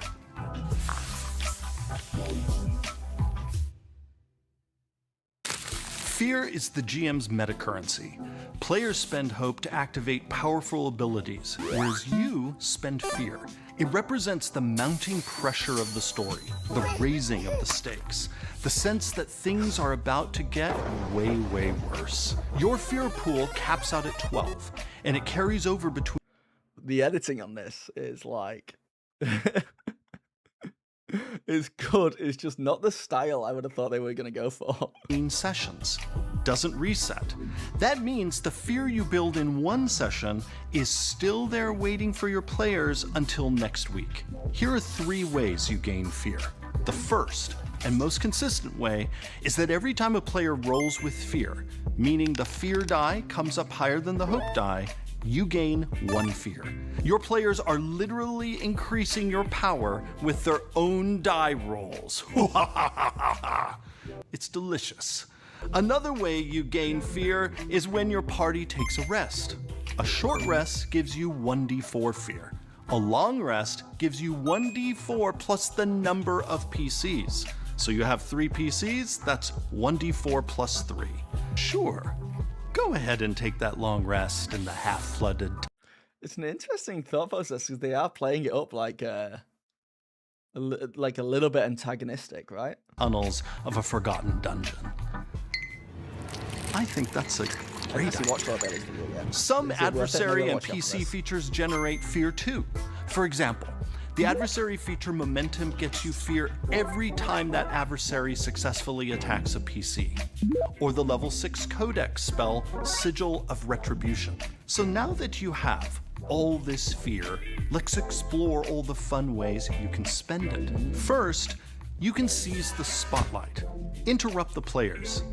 Because this is actually I've not heard it for a while, but this was for the longest time. This was one of the biggest asks from people was like, I don't know how to spend fear. I have so much fear. How do I spend fear? So I'm glad they're addressing this. Steal the moment.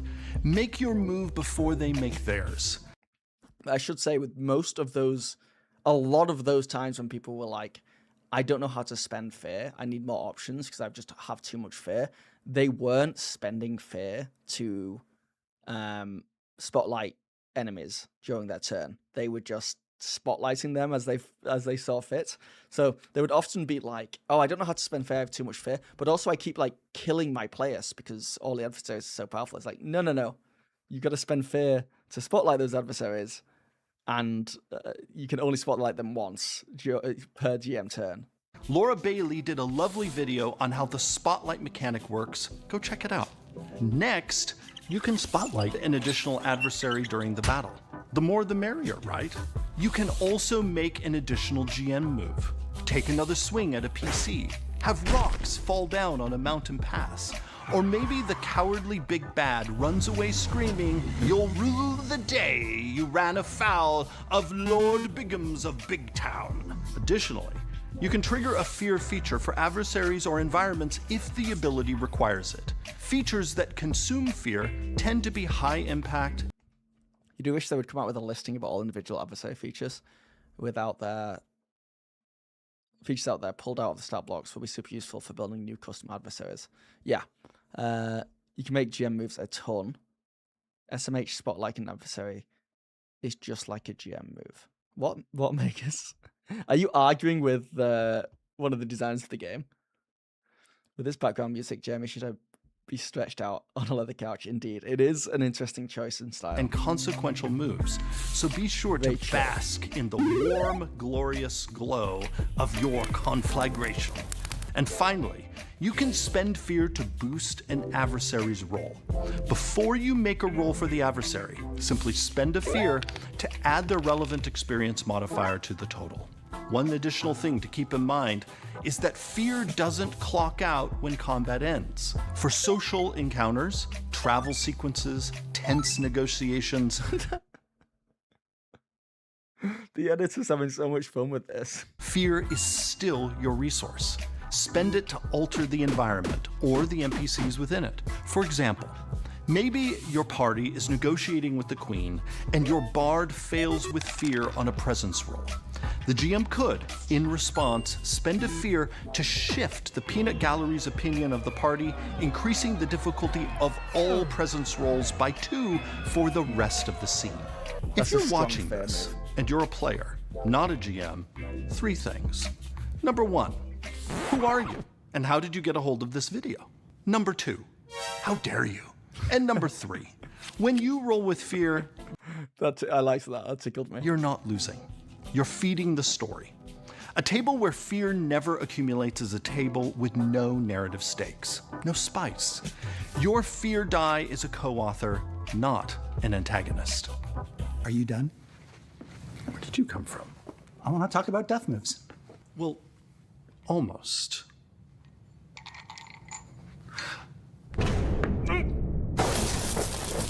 Oh, the effects. And the spotlight passes back to you. The budget. Get your shit together!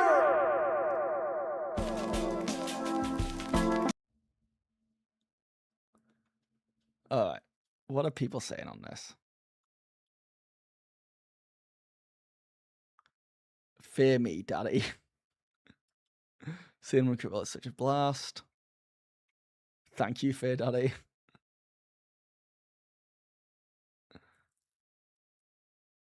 They have way too much fun with these. Such a hoot, you guys rock. A lot of daddy stuff going on.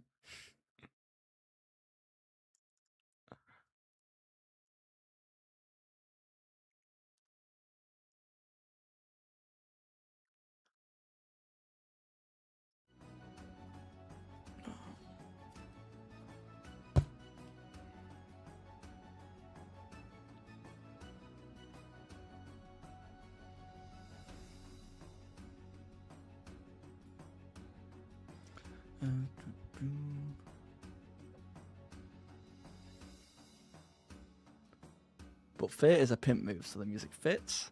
I think I would have directed Jeremy to ham this up a bit more. Yeah, maybe they did. Maybe they did different takes and it was too much.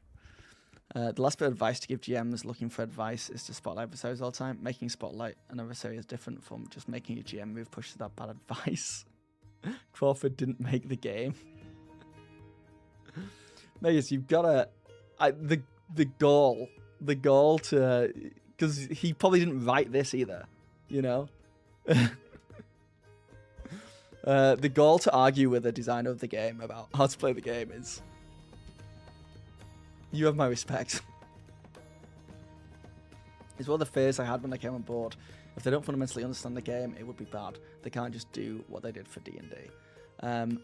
Yeah, I don't think that... They may have written that as well, but I think there was a lot of other hands involved there. The camera's doing very well, Maurice. I've noticed when you bring it up, though, is when it dies normally. Topaz, thank you for the 100. Holy crap. That is another point to Twitch there.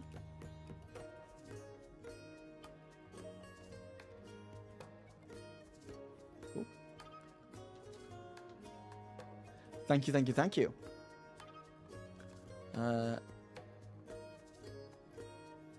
That's like saying Matt doesn't get it wrong. I'm not gonna argue with you. I'm just saying it's just a funny thing to do, is to like argue with someone who is their literally their job to be looking into this stuff and knowing this stuff. Not saying anyone's wrong or right. It's just a funny thing.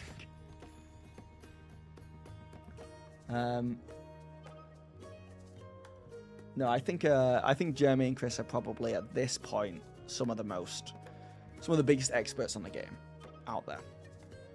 They certainly know a lot more about where it's going, for example, and how it's going to develop over the next 3 years. So.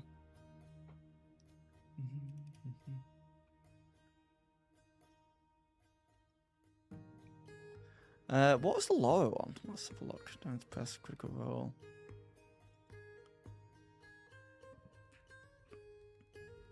Race 13. Lucky 13. The DC, the difficulty was 12, so success.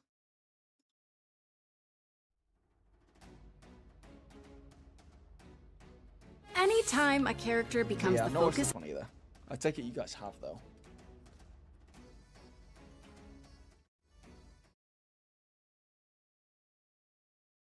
Of a scene, they are in the. Anytime a character becomes the focus of a scene, they are in the spotlight. Even if many characters are involved in a dramatic moment, there is often one character leading the action. And that character could be you. So in today's class of Get Your Sheet Together, I will provide some helpful insight to you, player and GM, on how to use the spotlight. She's definitely got the vibe down.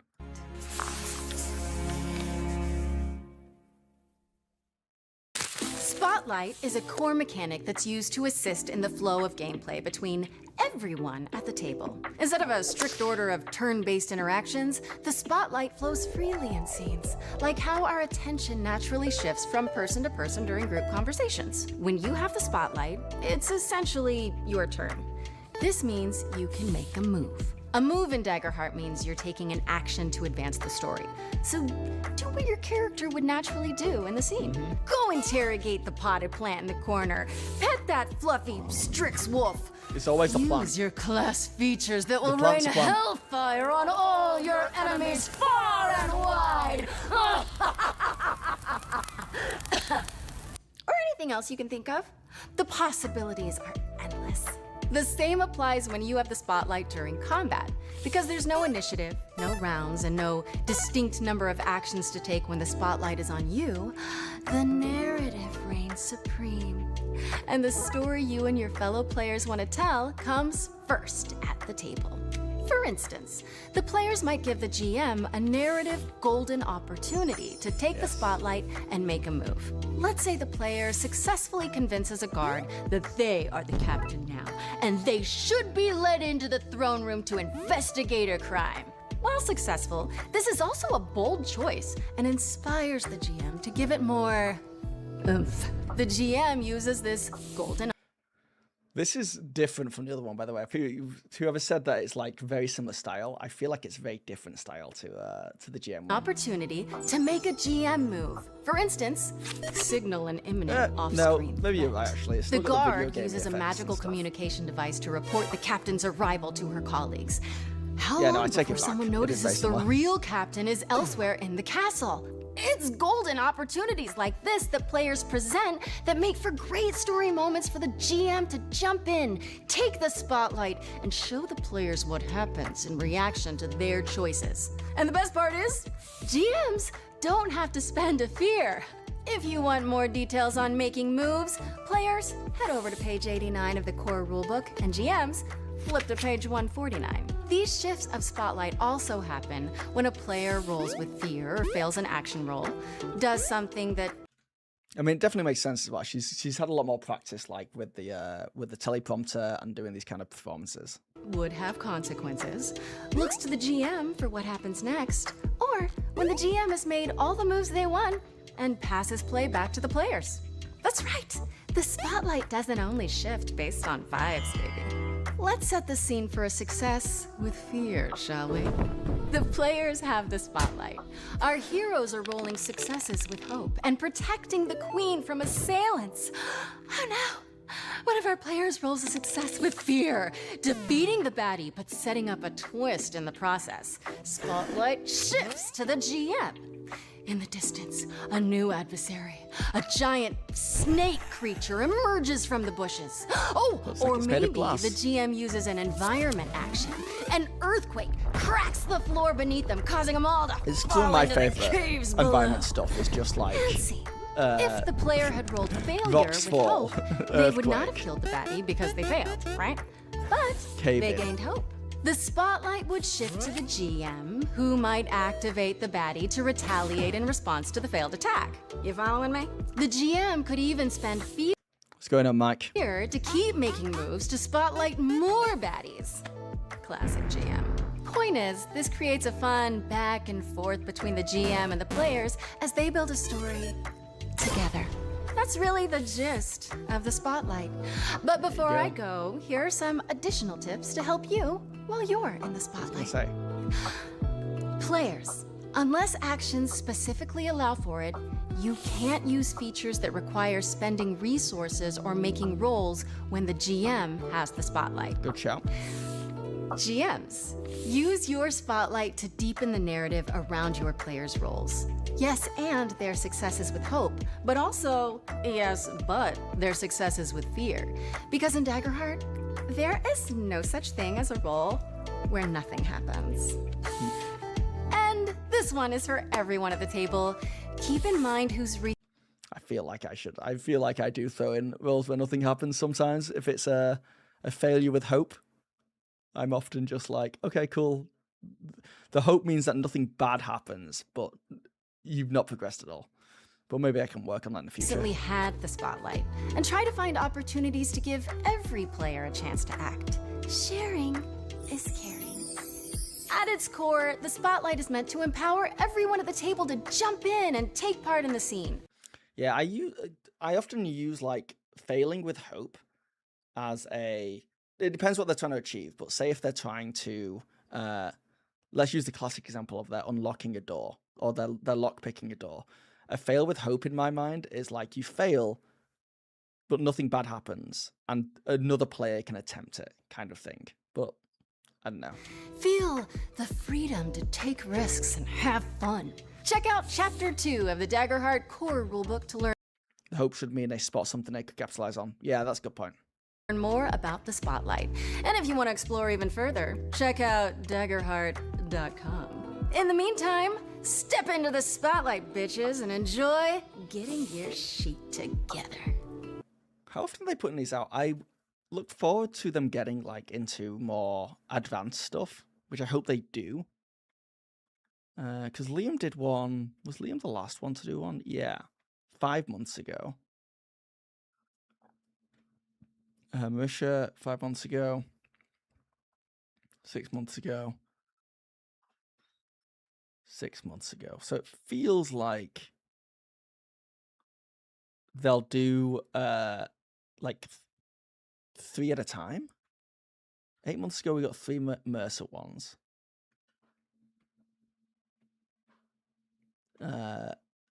Yeah, 5 months ago, we got 4. And then we're also going to be getting another one from Perkins, right? So I wish they were doing more of these because I don't know. I don't want to sound like someone complaining because it's not necessary, and everyone's like, yeah, they're a small team and all that stuff, but people complain about it being over a year and us not getting a GM screen and stuff like that. I think it's fair criticism to have, even if there's like excuses and it's understandable, but also not having a built out like videos like this that kind of explain how to play and how to GM easily, just from a group of people who are experts in that field. I wish they would put these out faster. I wish we got more of these, like a proper dedicated like 12 episode series that all came out.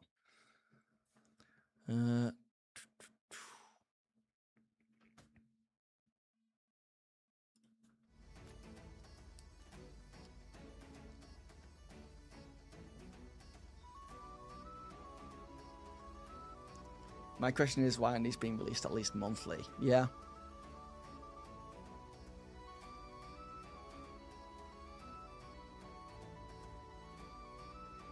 They didn't make it, but it kind of fell off. Yeah, I mean, now that they have Jeremy and Chris doing them, maybe we'll see more.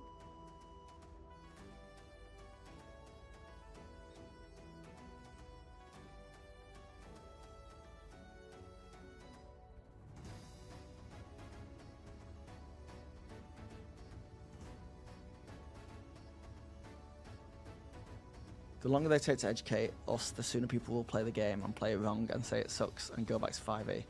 Well, would you describe your... I mean this in the nicest possible way, Magus. Would you describe yourself as a pessimist? Every new player I play with, I send them a playlist of these dating back the beta. Right.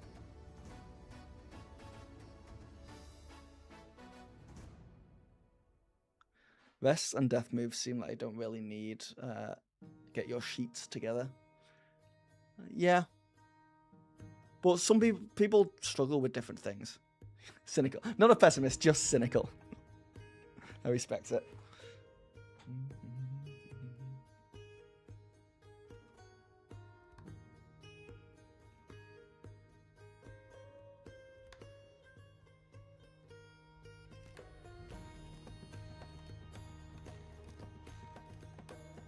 I need more get your sheets together for adversaries. What would you be looking for exactly, Yip Yip? Just so I can get in there and make those videos first. If people have no experience with RPGs, then rest and death moves are very necessary to explain. Yeah. I also think with the death moves, it's not so much the psychology around them. I think it's worth talking about. I don't know if they will, but different players can react very differently to their character potentially dying, and I don't know how you would talk about it in a video, but it's something that only experience brings, I think, just how you kind of deal with that. Because there are some tables that will just be like, yeah, I want to gamble, give me the 50-50 option, or I want to go out with a blaze of glory. And then there are other tables where, or other players who will be like, I just want to go unconscious. I don't want to die. And then it's about dealing with that, because I think there are tables out there where people might ridicule that person potentially, or getting that person to then potentially take a scar and going through that thing. I think just talking about how to handle that would be very interesting in general.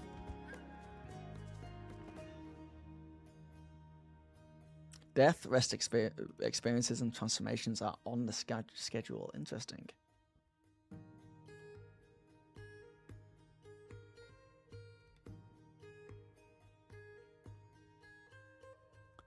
I want more scenario-based education. Look at what we did here. We could have done this. That's true.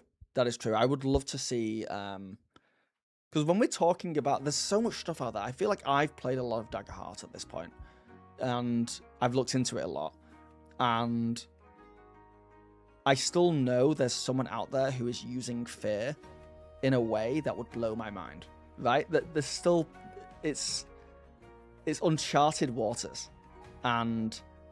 when it comes to spending fear outside of combat, when you're just kind of like adding complications to the game or making GM moves outside of combat, I feel like I unlock stuff myself. You know, every once in a while I'm just like, oh, this is actually a really good way of using it. And I just would love to see all that knowledge from everyone who's figuring out come together to get not like an official thing, but just some kind of resource where we can be like, oh, this is really good. And that's not just with fear, it's with like so many different things in this game. I just have no experience with making homebrew things, so the more I understand how they work, the more I can understand. I also hope we get more people covering lore on special adversaries. Yes. I mean, I have been pretty open about the fact that I want more solid Daggerheart lore in general. But I get kickback. Some people don't want that. Some people are like, I don't want any official lore. because I want to create my own worlds and my own lore and my own, stories and characters. I don't want what D&D has, which is whatever setting you're kind of playing in.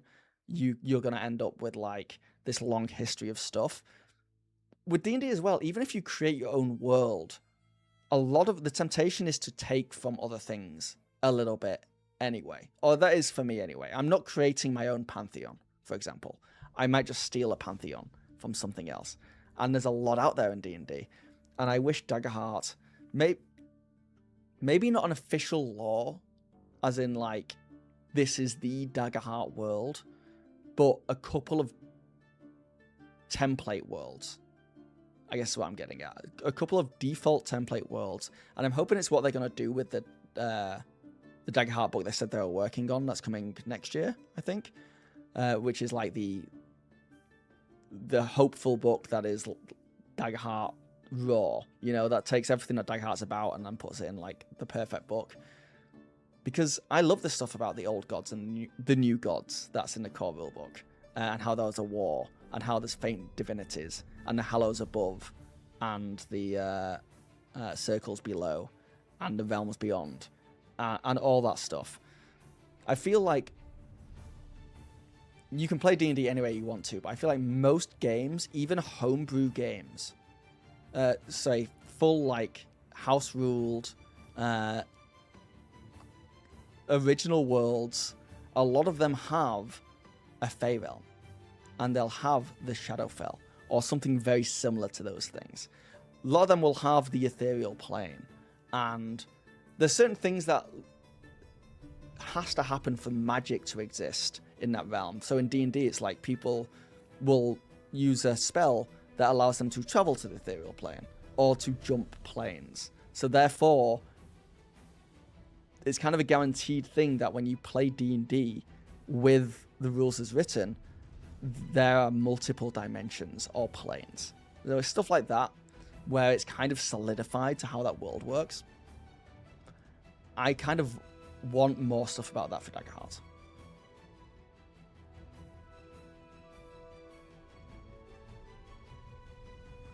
It would be cool, the Phil Pantheon.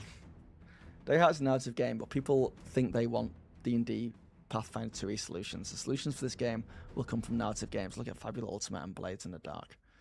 I've only played one combat, but I think I just need to practice as well. I used Fear to actually delay help from the guards, so the players were forced to keep fighting the enemy. I actually, I took a Daggerheart-ism,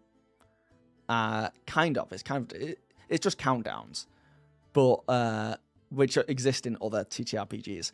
But I took what I learned from using them in Daggerheart into my D&D game, where my players met Strahd for the first time. We're doing a Ravenloft campaign, and what I did was, it was dinner with Strahd, and I wanted a countdown which showed his patience. And the more the players pissed him off, the lower the countdown would go. And when it hit 0, the meal is over. The meeting is over. Whether that means fighting or whatever. And for the countdown, I took my fear trackers and I put them on the DM screen. So I had 12 fear trackers on the DM screen. And every time the players did something that would piss Strahd off, I would take one off. And it was a huge success. Obviously, like, still roleplay, him getting pissed off and all that stuff. But it was... And a player even said afterwards, it was like, that was so cool, I never thought about that. Like, using mechanics to encourage a different level of roleplay. And one thing I noticed it did instantly was stopped players from, like, pushing their luck. Because one of them gave an example, because in this thing, Strahd asked them to hunt down someone for him. That's the goal. He's asking them, he's kind of hiring them almost, to go into a different Ravenloft domain and bring someone back for him. And I think, I guarantee, and the players even said that they thought about it but stopped. I guarantee when he asked them to do that, one of my players would have been like, how much are you going to pay us?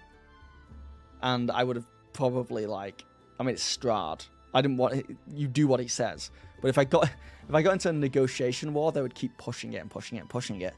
But because every time they did something like that, he lost a patience, they just like stopped asking those kind of questions. And they played it like they would if they're actually in that position, which was like, let's not push this person any further. This person looks unhinged. Let's not try our luck. Huge success. And I recommend anyone else doing that. Just using a countdown for social scenes. Really fun.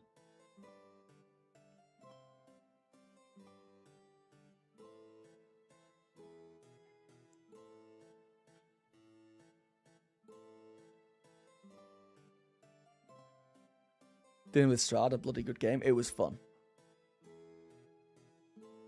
That's similar to Draw Still from a social standpoint. Yeah. One thing Daggerheart hasn't explored, I've not explored a ton as well, is social NPCs. I would like to look more into them. And the idea that they have stress.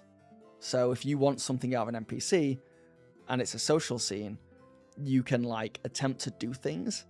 And when you succeed, they lose a stress. And when they lose all their stress, then they give you the thing. Like they're weak enough for you to get what you want. And it can be something like you need to roll 3 kind of like any checks to do with charisma, right? You got to roll and succeed on 3 of them to get the thing you want. I think that's really cool. And I've not seen it explored much with Daggerheart, and I've not explored it much, but I want to in the future.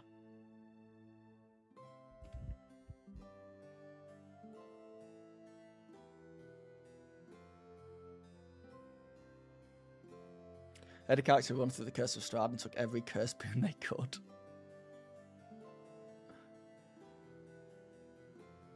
I would like to see more guidance on social encounters, like what happens when a player gets stressed out during a social encounter. When a player does? That's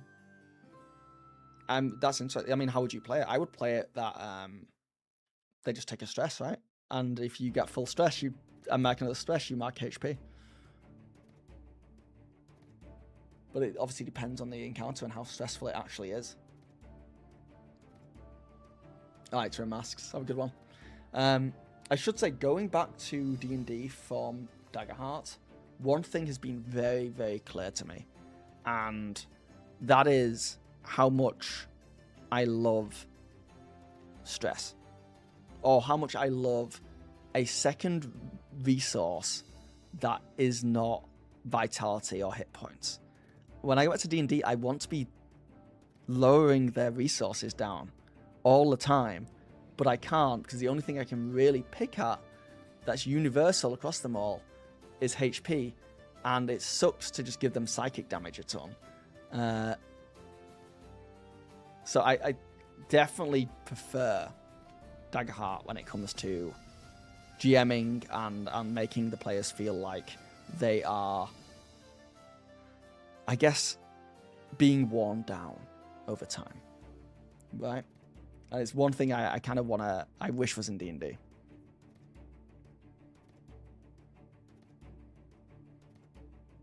I just want to hurt people, you know? No, it's not that. It's more just there's not enough consequences in D&D. Like when you fail a roll, or when you when random happenstance just doesn't go your way, you're kind of fine no matter what. The narrative can change around you and the narrative can get worse, but as a player character, you're fine. And the only way to wear you down is to homebrew something, or to get you in combat, or get you close to some trap or something that's going to physically damage you. The only HP that matters is your last one, too. Adler can't stay, but I wanted to boost from the other. Thank you, Adler. Thank you.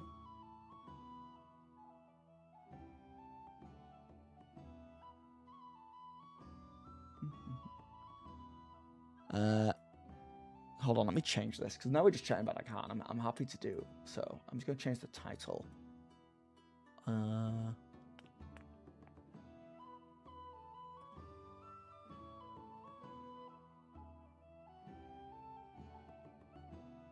Wait. Can I not change the YouTube title?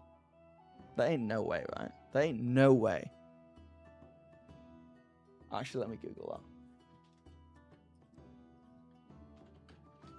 Can I change my YouTube live stream title while streaming?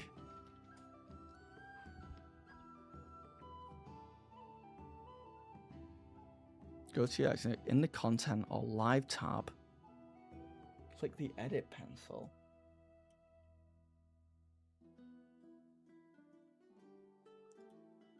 Oh, it's right here. God, that's so annoying.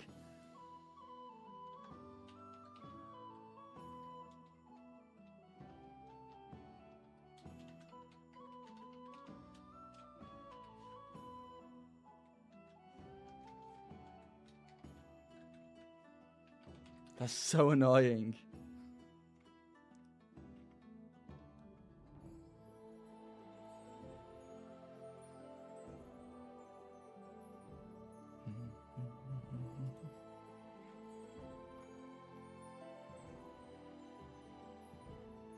So can I...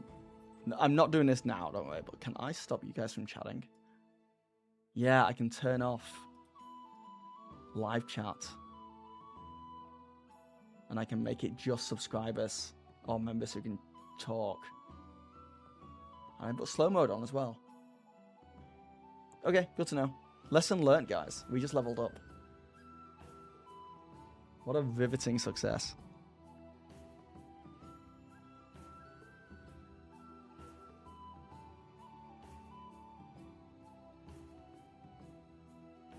Be more giving with inspiration. Take it away. Yeah, I have been playing with inspiration more. Like, that's one thing Daggerheart's made me just want to play with other resources a lot more.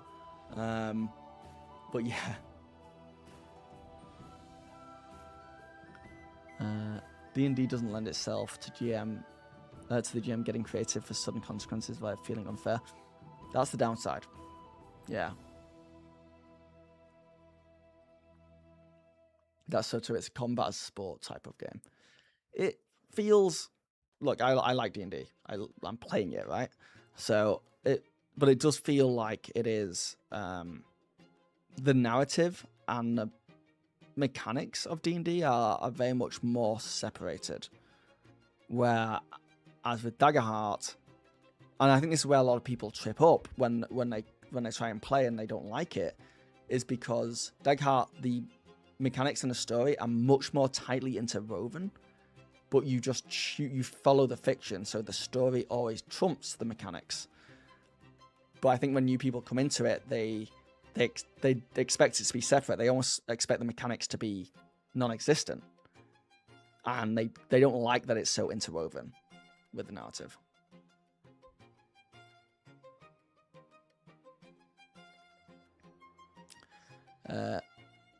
Narrative is far in the back. Mechanics is first and foremost. Of D&D, you mean? I think it depends on the DM and the table. I think you can very much just rule of cool your way around the mechanics. I feel like if I played D&D, if I could DM a game of D&D and not have combat in it, and if I had the right table, mechanics would barely come into play. You know? Oh, no, this is where it gets complex. So you are right, because the character sheet is pretty... The way the player interacts with the game is mechanical heavy, but the way the DM interacts with the game is very mechanics light, in my opinion. So yeah, you're kind of right.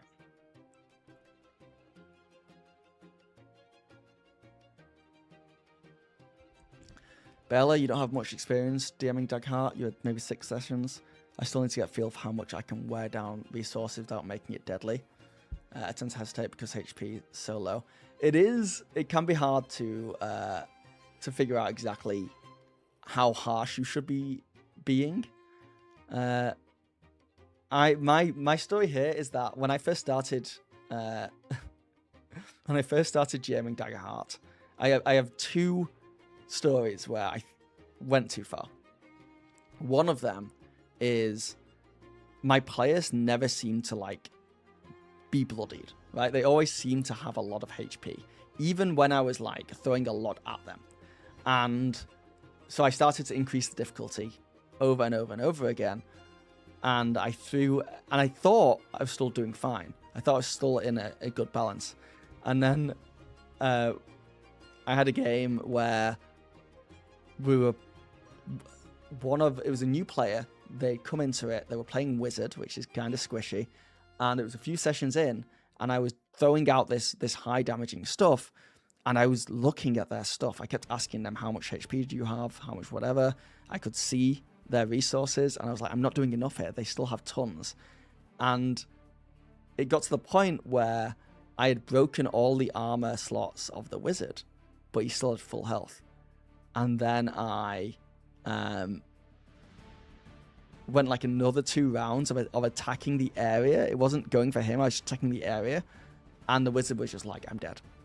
And that's kind of like my experience here, is that it may feel like you've barely touched one of the PCs. It can feel like they've still got tons of resources, but actually 2 or 3 heavy hits and they're done.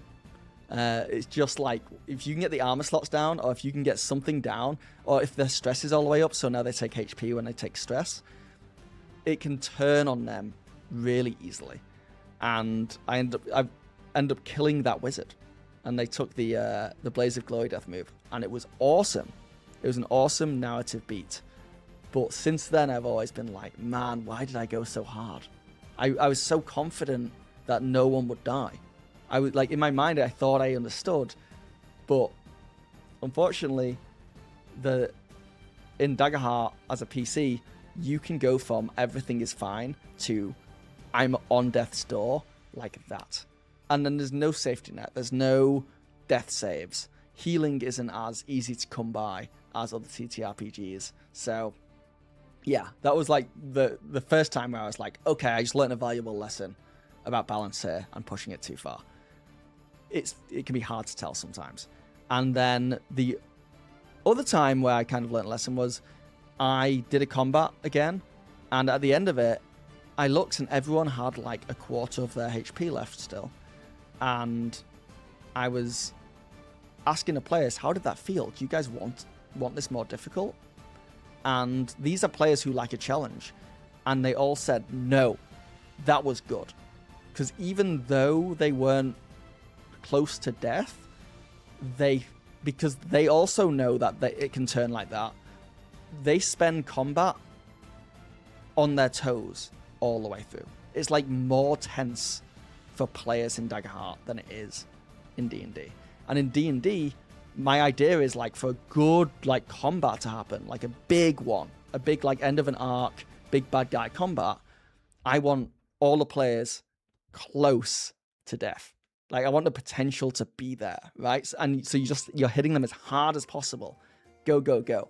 But in Daggerheart, the stakes, it feels much higher, and they might take a stress, and they might take a mark 1 HP, and they might mark 1 armor slot. And even though they've got tons of resources of all of them, because they've lost all 3, they're sweating from that point all the way to the end. It's like worse for them in a good way. It's tense. That's been my experience anyway. So it's balancing is honestly with Daggerheart, I've stopped worrying so much about balancing and counters beforehand, and I have just become, with experience, you just get very good at balancing them during the game with the amount of fear you spend and what kind of moves you take and how many adversaries you spotlight per turn and all that stuff. You actually have a lot of control over how hard you're hitting and when to bring it back and all that stuff. Are we heading to a man bun? You mean my hair? A while from now. But no, I'm getting it cut soon.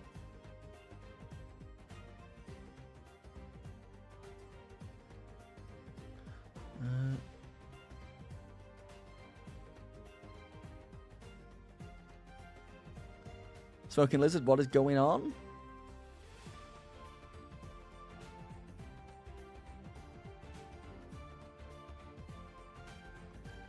I feel I end up with a lot of fear most of the time. Are you doing combat a lot? I think for me, if I end up with if I feel like I've got a lot of fear and I've had it for a while, that's a sign for me to throw some combat into the mix or throw some kind of environment with traps and things that use fear. That's probably my biggest advice for any Daggerheart GM who wants to spend more fear and also add variety, is to use environments where you can spend fear, because it's not combat, but players can still lose resources, and it can just be fun to have them like explore somewhere where they're tense and on edge and setting off traps, or rocks are falling and they've got to avoid it, and doing reaction rolls and stuff.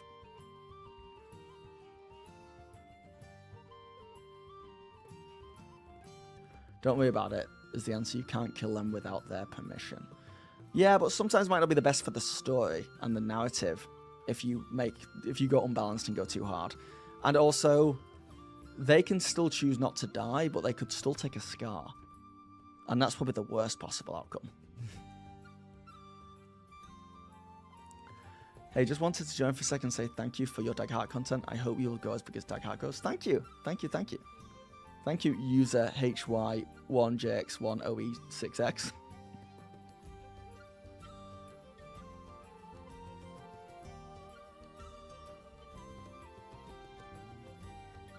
But Blaze of Glory is a win for the story. Only if you make it count. Like, one of my biggest issues with, like, freaking Game of Thrones and House of the Dragon now is that there's no poetic justice to some deaths.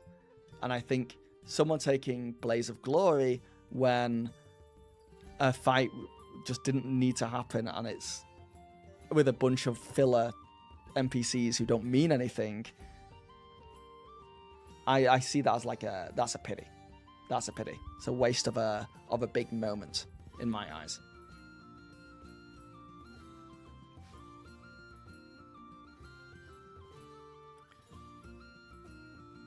Copper Blint, late to the stream, but you were talking about Daggerheart never using fiction first to describe itself. But in introduction, what kind of RPG is Daggerheart? It says exactly that and describes what it means. Thank you. I appreciate it. Let's have a look.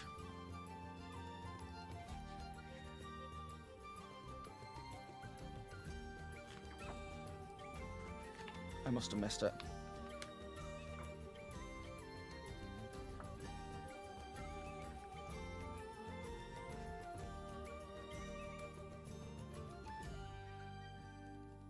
Because I like, I'm looking for it now. I know it uses like narrative. It may even say narrative first, or it may even use fiction forward. But I didn't see a fiction first moment. Oh my god, it does, you're right. The game takes a fiction first approach, encouraging players and GMs to act in good faith with one another and focus on the story.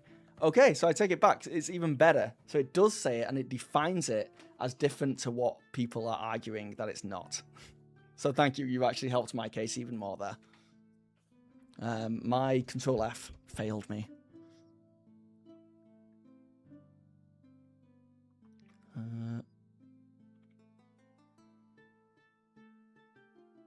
But I admit to being wrong. My player said, please don't kill our characters on the first day, and I found it hilarious. A lot of fear, escalate. Yeah, I do agree with that. I do think using the fear meter, like how much fear you have, as a way to see, or as a way for the game to communicate to you when you should be taking harder moves or not, is a good way. So if you have very low fear, it's because you're probably going too hard on the fear, and your players are rolling very well. So chill. You know, make things a little bit easier for them. They deserve it. They're rolling well, and you've already spent your fear. So the game doesn't need it right now.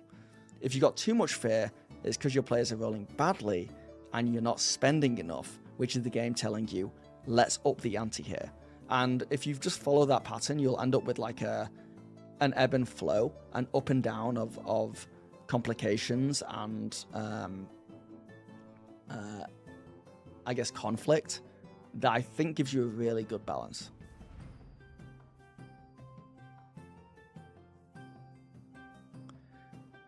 Haunted Heathen Gaming, you're about to have an interesting one tomorrow night. They're about to deal with an incoming horde of hundreds of zombies, and they have 8 days to either convince religious zealots to evacuate or somehow divert the horde.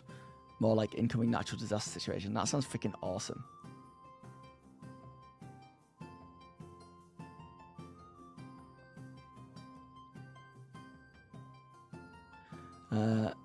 Magus, you hate Blaze of Glory. It's limp. I like February Ultima's death move. Sacrifice. You are unkillable for the rest of the scene, and you get done what you need to do, but at the end of the scene, you die. You're a Boromir protecting the hobbits. Of the scene, though?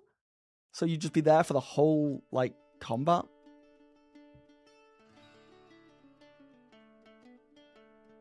And then you just die? No, I like Blaze of Glory. It's very anime to me. It's very like this one moment where you push past the pain and you push past the fact that you're on death's door and you do one last epic thing, and that can happen at the very start of combat or the very end of combat. Yeah.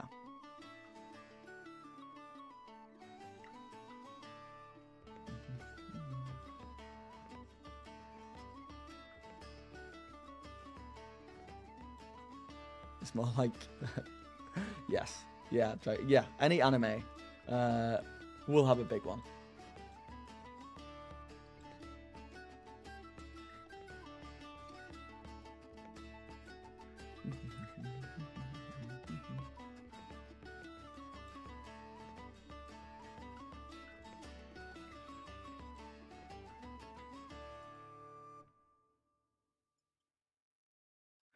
All right. I think my camera is actually going to overheat. I'm getting a warning, and it feels like a good place to leave it, guys. But thank you for coming to my stream. Thanks for helping me rank the Daggerheart subclasses. It's been a lot of fun.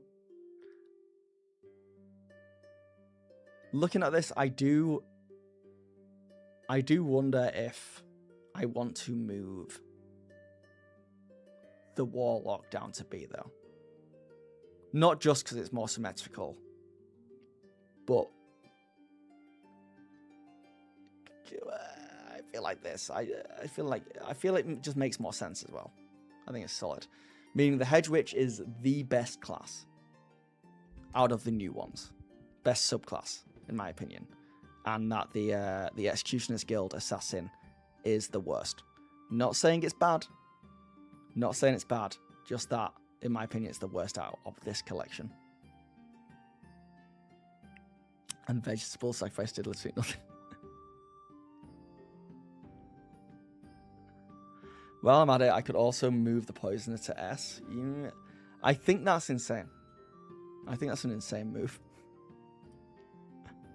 I think it's an insane move. Might change my mind once I play around with it a bit more and GM with it a bit more, but I have a lot of respect for the Poisoner.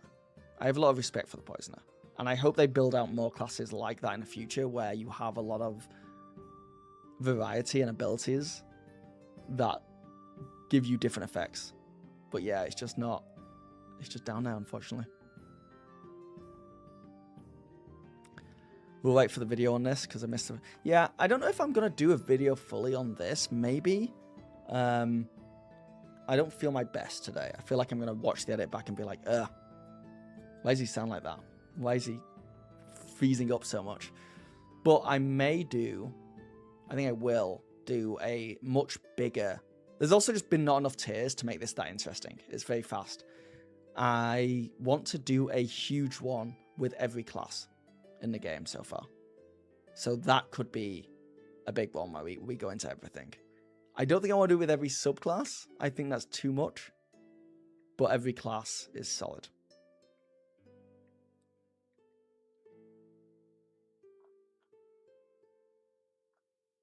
Order of Mutagen, Martial Stance, and Poisoner fill that toolbox subclass fantasy. Yes.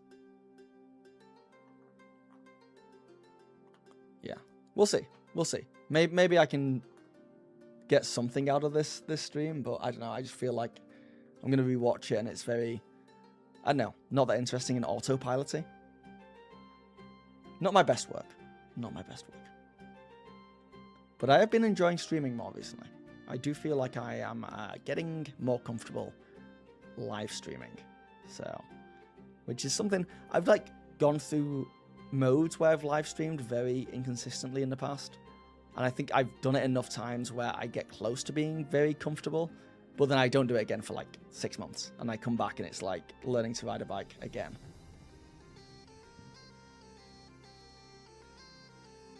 Shooting a breeze with the community is fun. It is. Yeah, it is just nice to chat to Daggerheart peeps as well, just in general. Otherwise, it can feel just very landlocked, I guess, at times. But yeah, I do feel like... How long is this stream going for now? This is 2 hours, 40 minutes, and I can feel my energy. I don't know how people stream for like... I guess if I was gaming, I guess if I was like playing a video game, it would be different. But the fact that some people can just go for 8 hours streaming is... Oof, nah, could not be me. Oh shit, it's also 4:30. Where did the day go? Where did the day go? Yeah, I am actually... I do actually need propping up as well, because I'm... I appreciate that fair spend. So I think chatting on a subreddit can be touch and go, either great or utterly awful. Yeah. Yeah, there's definitely, I mean, every fandom has it, where there's just some people who can be difficult sometimes. But, you know, it is what it is. It is what it is. Daggerheart was never going to be immune to that. I'm trying to think if they ever had a truly awful experience with Daggerheart. I mean, I have. I think I saw for the first time when I did my video a few days ago, and this isn't that they weren't bad by any means. It was just noticeable the fandom where Daggerheart and Down to Press can do no wrong. You know, we know that out there. But when I made the video, just saying that like their announcements at Gen Con, I wish they were better. And I was having comments from people being like, what else would you have wanted? They gave us everything we needed. It was amazing. And I was like, I mean, I said in the video everything I wanted. We went through this. I think these kind of announcements are really fun and really cool for community building and giving people something to get behind and rally. And I think this one could have been better, straight up. And people were like, nah, you're wrong. You don't know what you're talking about.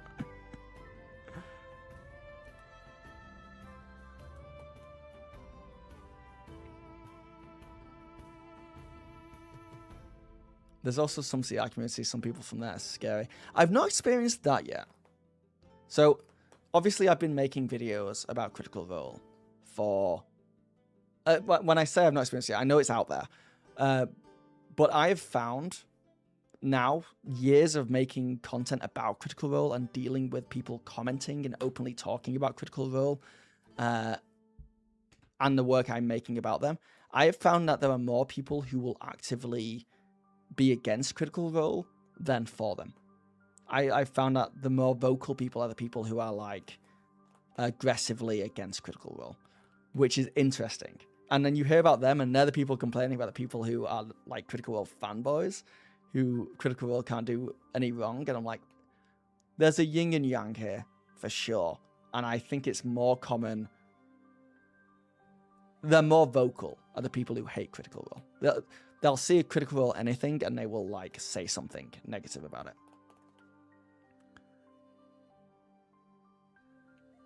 Jenkins was definitely like lost. It was just, we're working, we promise. Yeah, I think so. And I want them to like, because the other thing is, Downington Press are actively looking for feedback.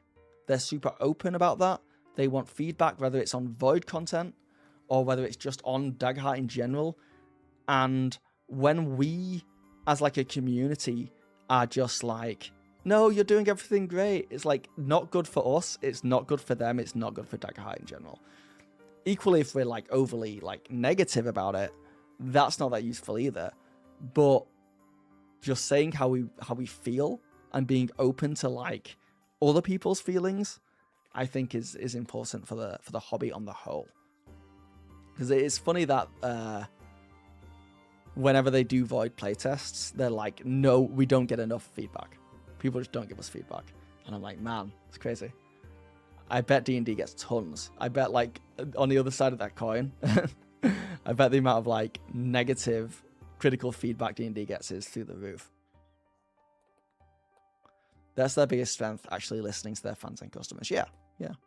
And then the other side of the coin is the world that I live in is if I'm reacting to stuff and I'm just telling you how I feel, that there's not always going to be like a perfect logic to it. So if you're like, you're an idiot, why did you say that? It's like just how I felt in a moment. Like, you're not always going to get a 30-minute well put together video about exactly how I feel.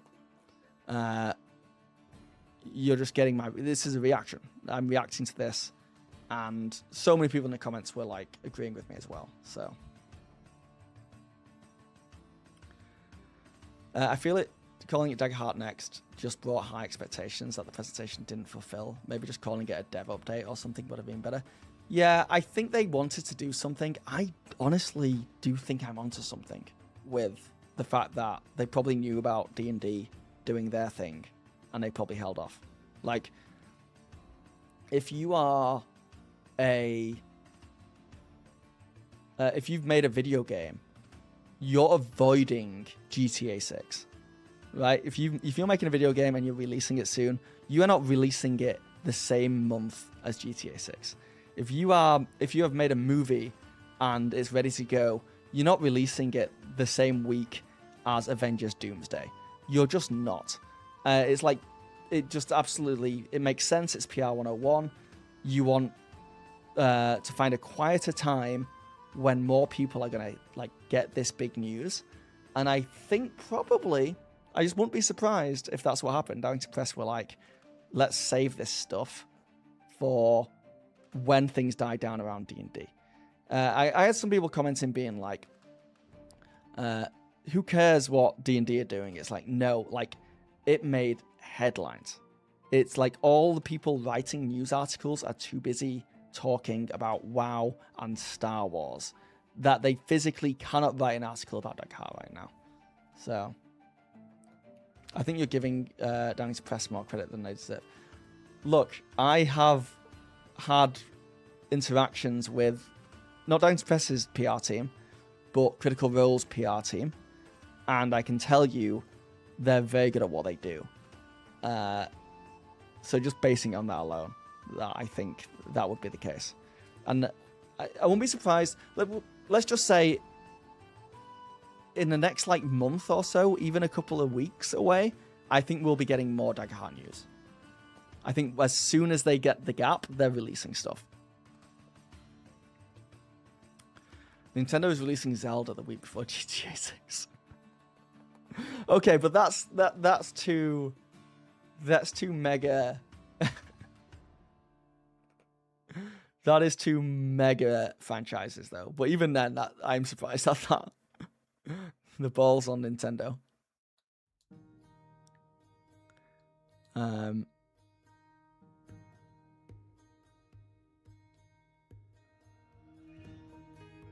What are my thoughts on the actual play support? Do you think it's the right path for them to promote the product? Disclaimer. I have no qualifications when it comes to marketing a product or when it comes to business or sales in any way, shape, or form.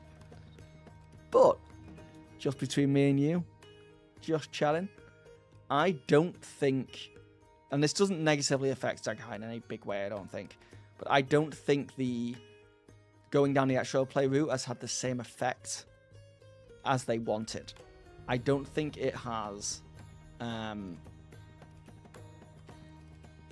will. You know what? I'll say it. I think YouTubers, D&D tubers, like Ginny D and Pointy Hat making videos about Daggerheart, and Bob World Builder, that probably all did more for Daggerheart's marketing and sales and getting people into it than actual players did. I think it's a more direct audience there. I think so many people who watch actual plays are... I think, you get echo chambers, where, like, people who like Viva La Dirt League or The Yard D&D, not that The Yard D&D have done anything Daggerheart, but if they did, I think the people who watch them aren't really fans of a system as much as they are the people playing it. And I think it can go a long way. Like, I definitely think there are people who watch it who will, like, give Daggerheart a try, and it's a good way to teach the system and stuff. But, yeah, I think breaking into the more of the, like, D&D tuber space would have also been smarter. AP is in actual play.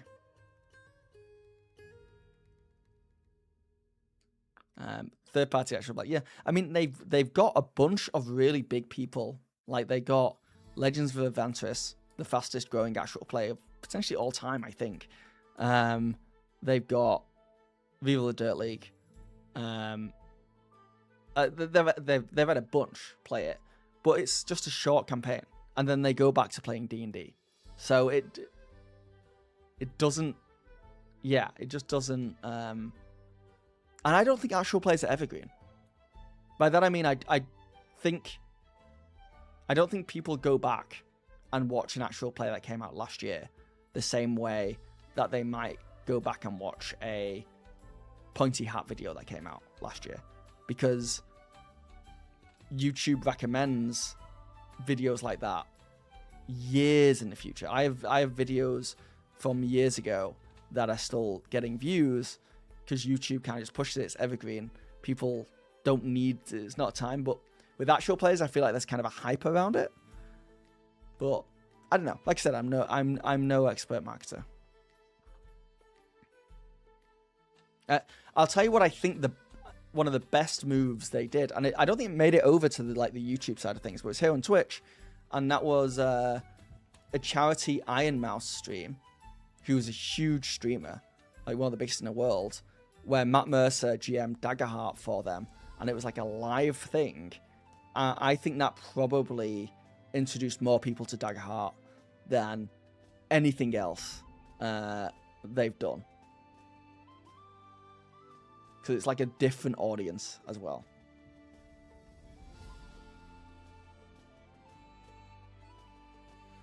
I watch a lot of live plays, and I'd say it's the creators, players more so than the system, yeah.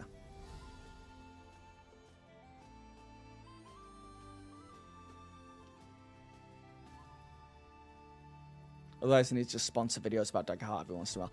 Yes. Yeah, that would be nice, actually, Daggerheart. I think potentially throwing me some money to do some sponsors. I'm cheap. Part of me gets it. They want to be very community forward, which involves promoting Daggerheart, but not in the proper way. I say this as someone who has run a Daggerheart actual play one-shot, because it's not a home game play. Sorry, a part of me gets it. They want to be very community forwards. Yeah. I can't understand that at this point and at this scale. If things aren't concrete, independent, 100% on them, it's just risky to give details. The Spanish version, for example, was for 2026. Now it's for later in 2027, and it's entirely the Spanish publisher's fault. Their strategy seems to be under promise and over delivering kind of thing, right? But it's also based on content. I go look for a YouTube video about mechanics or GM tips of subclasses, and YouTube will give me more from the creator and more of the topic until my ADHD brain moves on.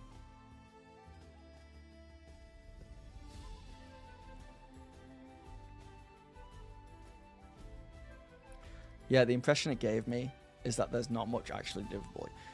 The impression it... No, don't want to sound like a broken record, but the impression it gave me is that they have the information, they're just not willing to share it yet. They're working on 6 books, and they know what 2 of them are about. The person making one of the books was on stage, and you know they had probably multiple creators of multiple books were on stage. You know they have more information, and if they were willing to be, if they're saying like, we don't know yet fully, like we're still finding it out, we're still figuring it out, I don't believe that. I think the book's coming out in a year, or in less than a year potentially. Like the book's coming out in 2027.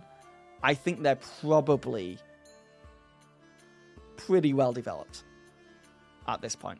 I think Hope and Fear has been in like its final stages for a while, and they've probably been working on these books. Otherwise, I don't know what they've been doing. So I think, to me, the most likely situation is they had information, they want to share it, but they want to wait so they get a bigger runway that's not like covered by D&D, so that they can make headlines, because they do. Like when they announced Hope and Fear and stuff, a bunch of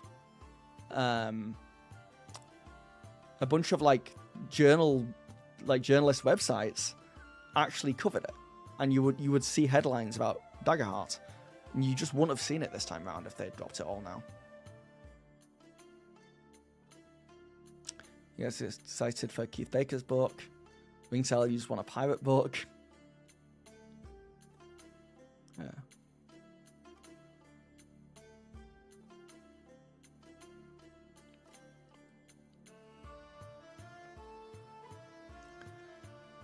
Saying we're making plushies, GM screens, and fair trackers isn't much. We're also going to make 2 books a year. Then the upcoming stuff is stuff we already know about. I think 4 of those 6 are going to be adventure books. Yeah.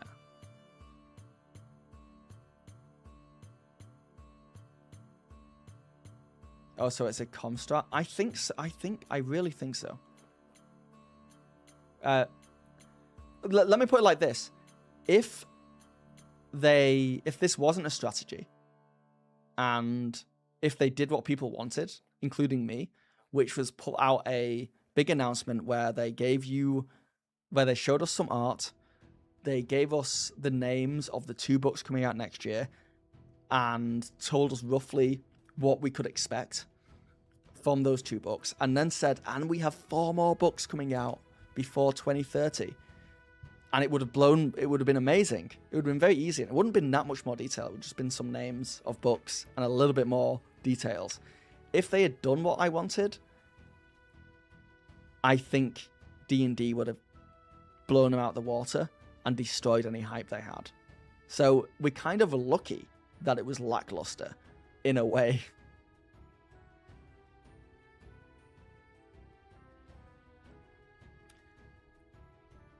I've been tempted to try and homebrew a pirate themed campaign, but I figured I don't think I'd do it justice. I think you could do a fun pirate themed campaign based around 5 Banners Burning, because 5 Banners Burning has a whole nation that is a seafaring nation. The campaign frame that I think, and it gives you a map, and it gives you different regions to explore with different people. And I think that could be a fun template to start with.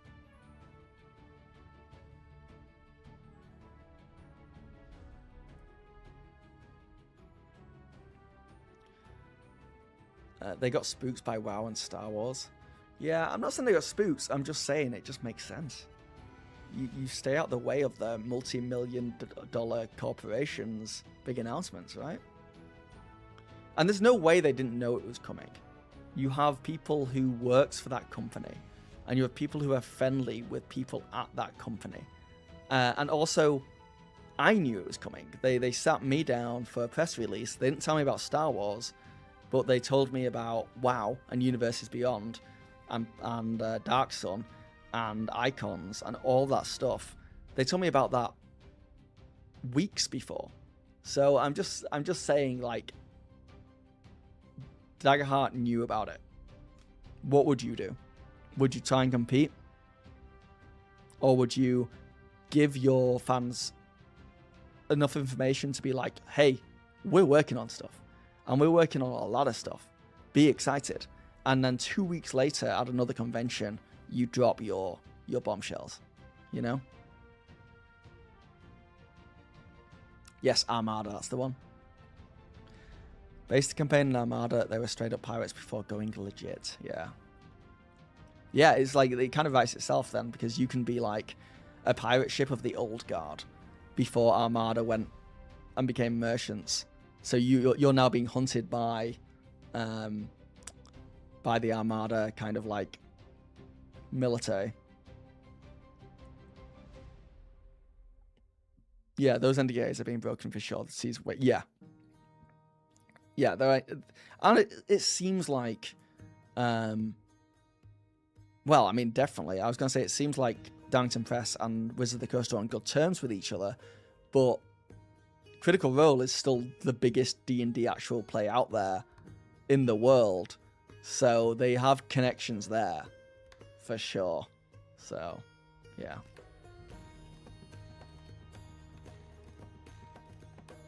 But I'd like to think, and it wouldn't surprise me that months ago, leading up to Gen Con, Wizards of the Coast reached out to Darrington Press and just said, hey, just so you know, this is what we're planning.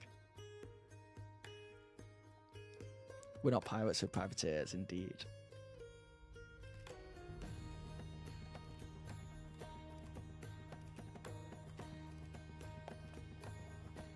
Alright, guys, I'm going to go. I can't believe it's almost 5. It's been a pleasure as always, and I will catch you guys on the next one. How long should we wait for Critical Role's next Daggerheart campaign? The one that Chris Perkins is doing? Or is it Jeremy Crawford? The Were Dragon one? The camera did it, it held. It is flashing at me saying it's overheating, so I'm really impressed at it. But yeah, we'll talk about it later. We'll talk about it next time. I really do have to go. I will catch you guys later. Have a good one. All that jazz.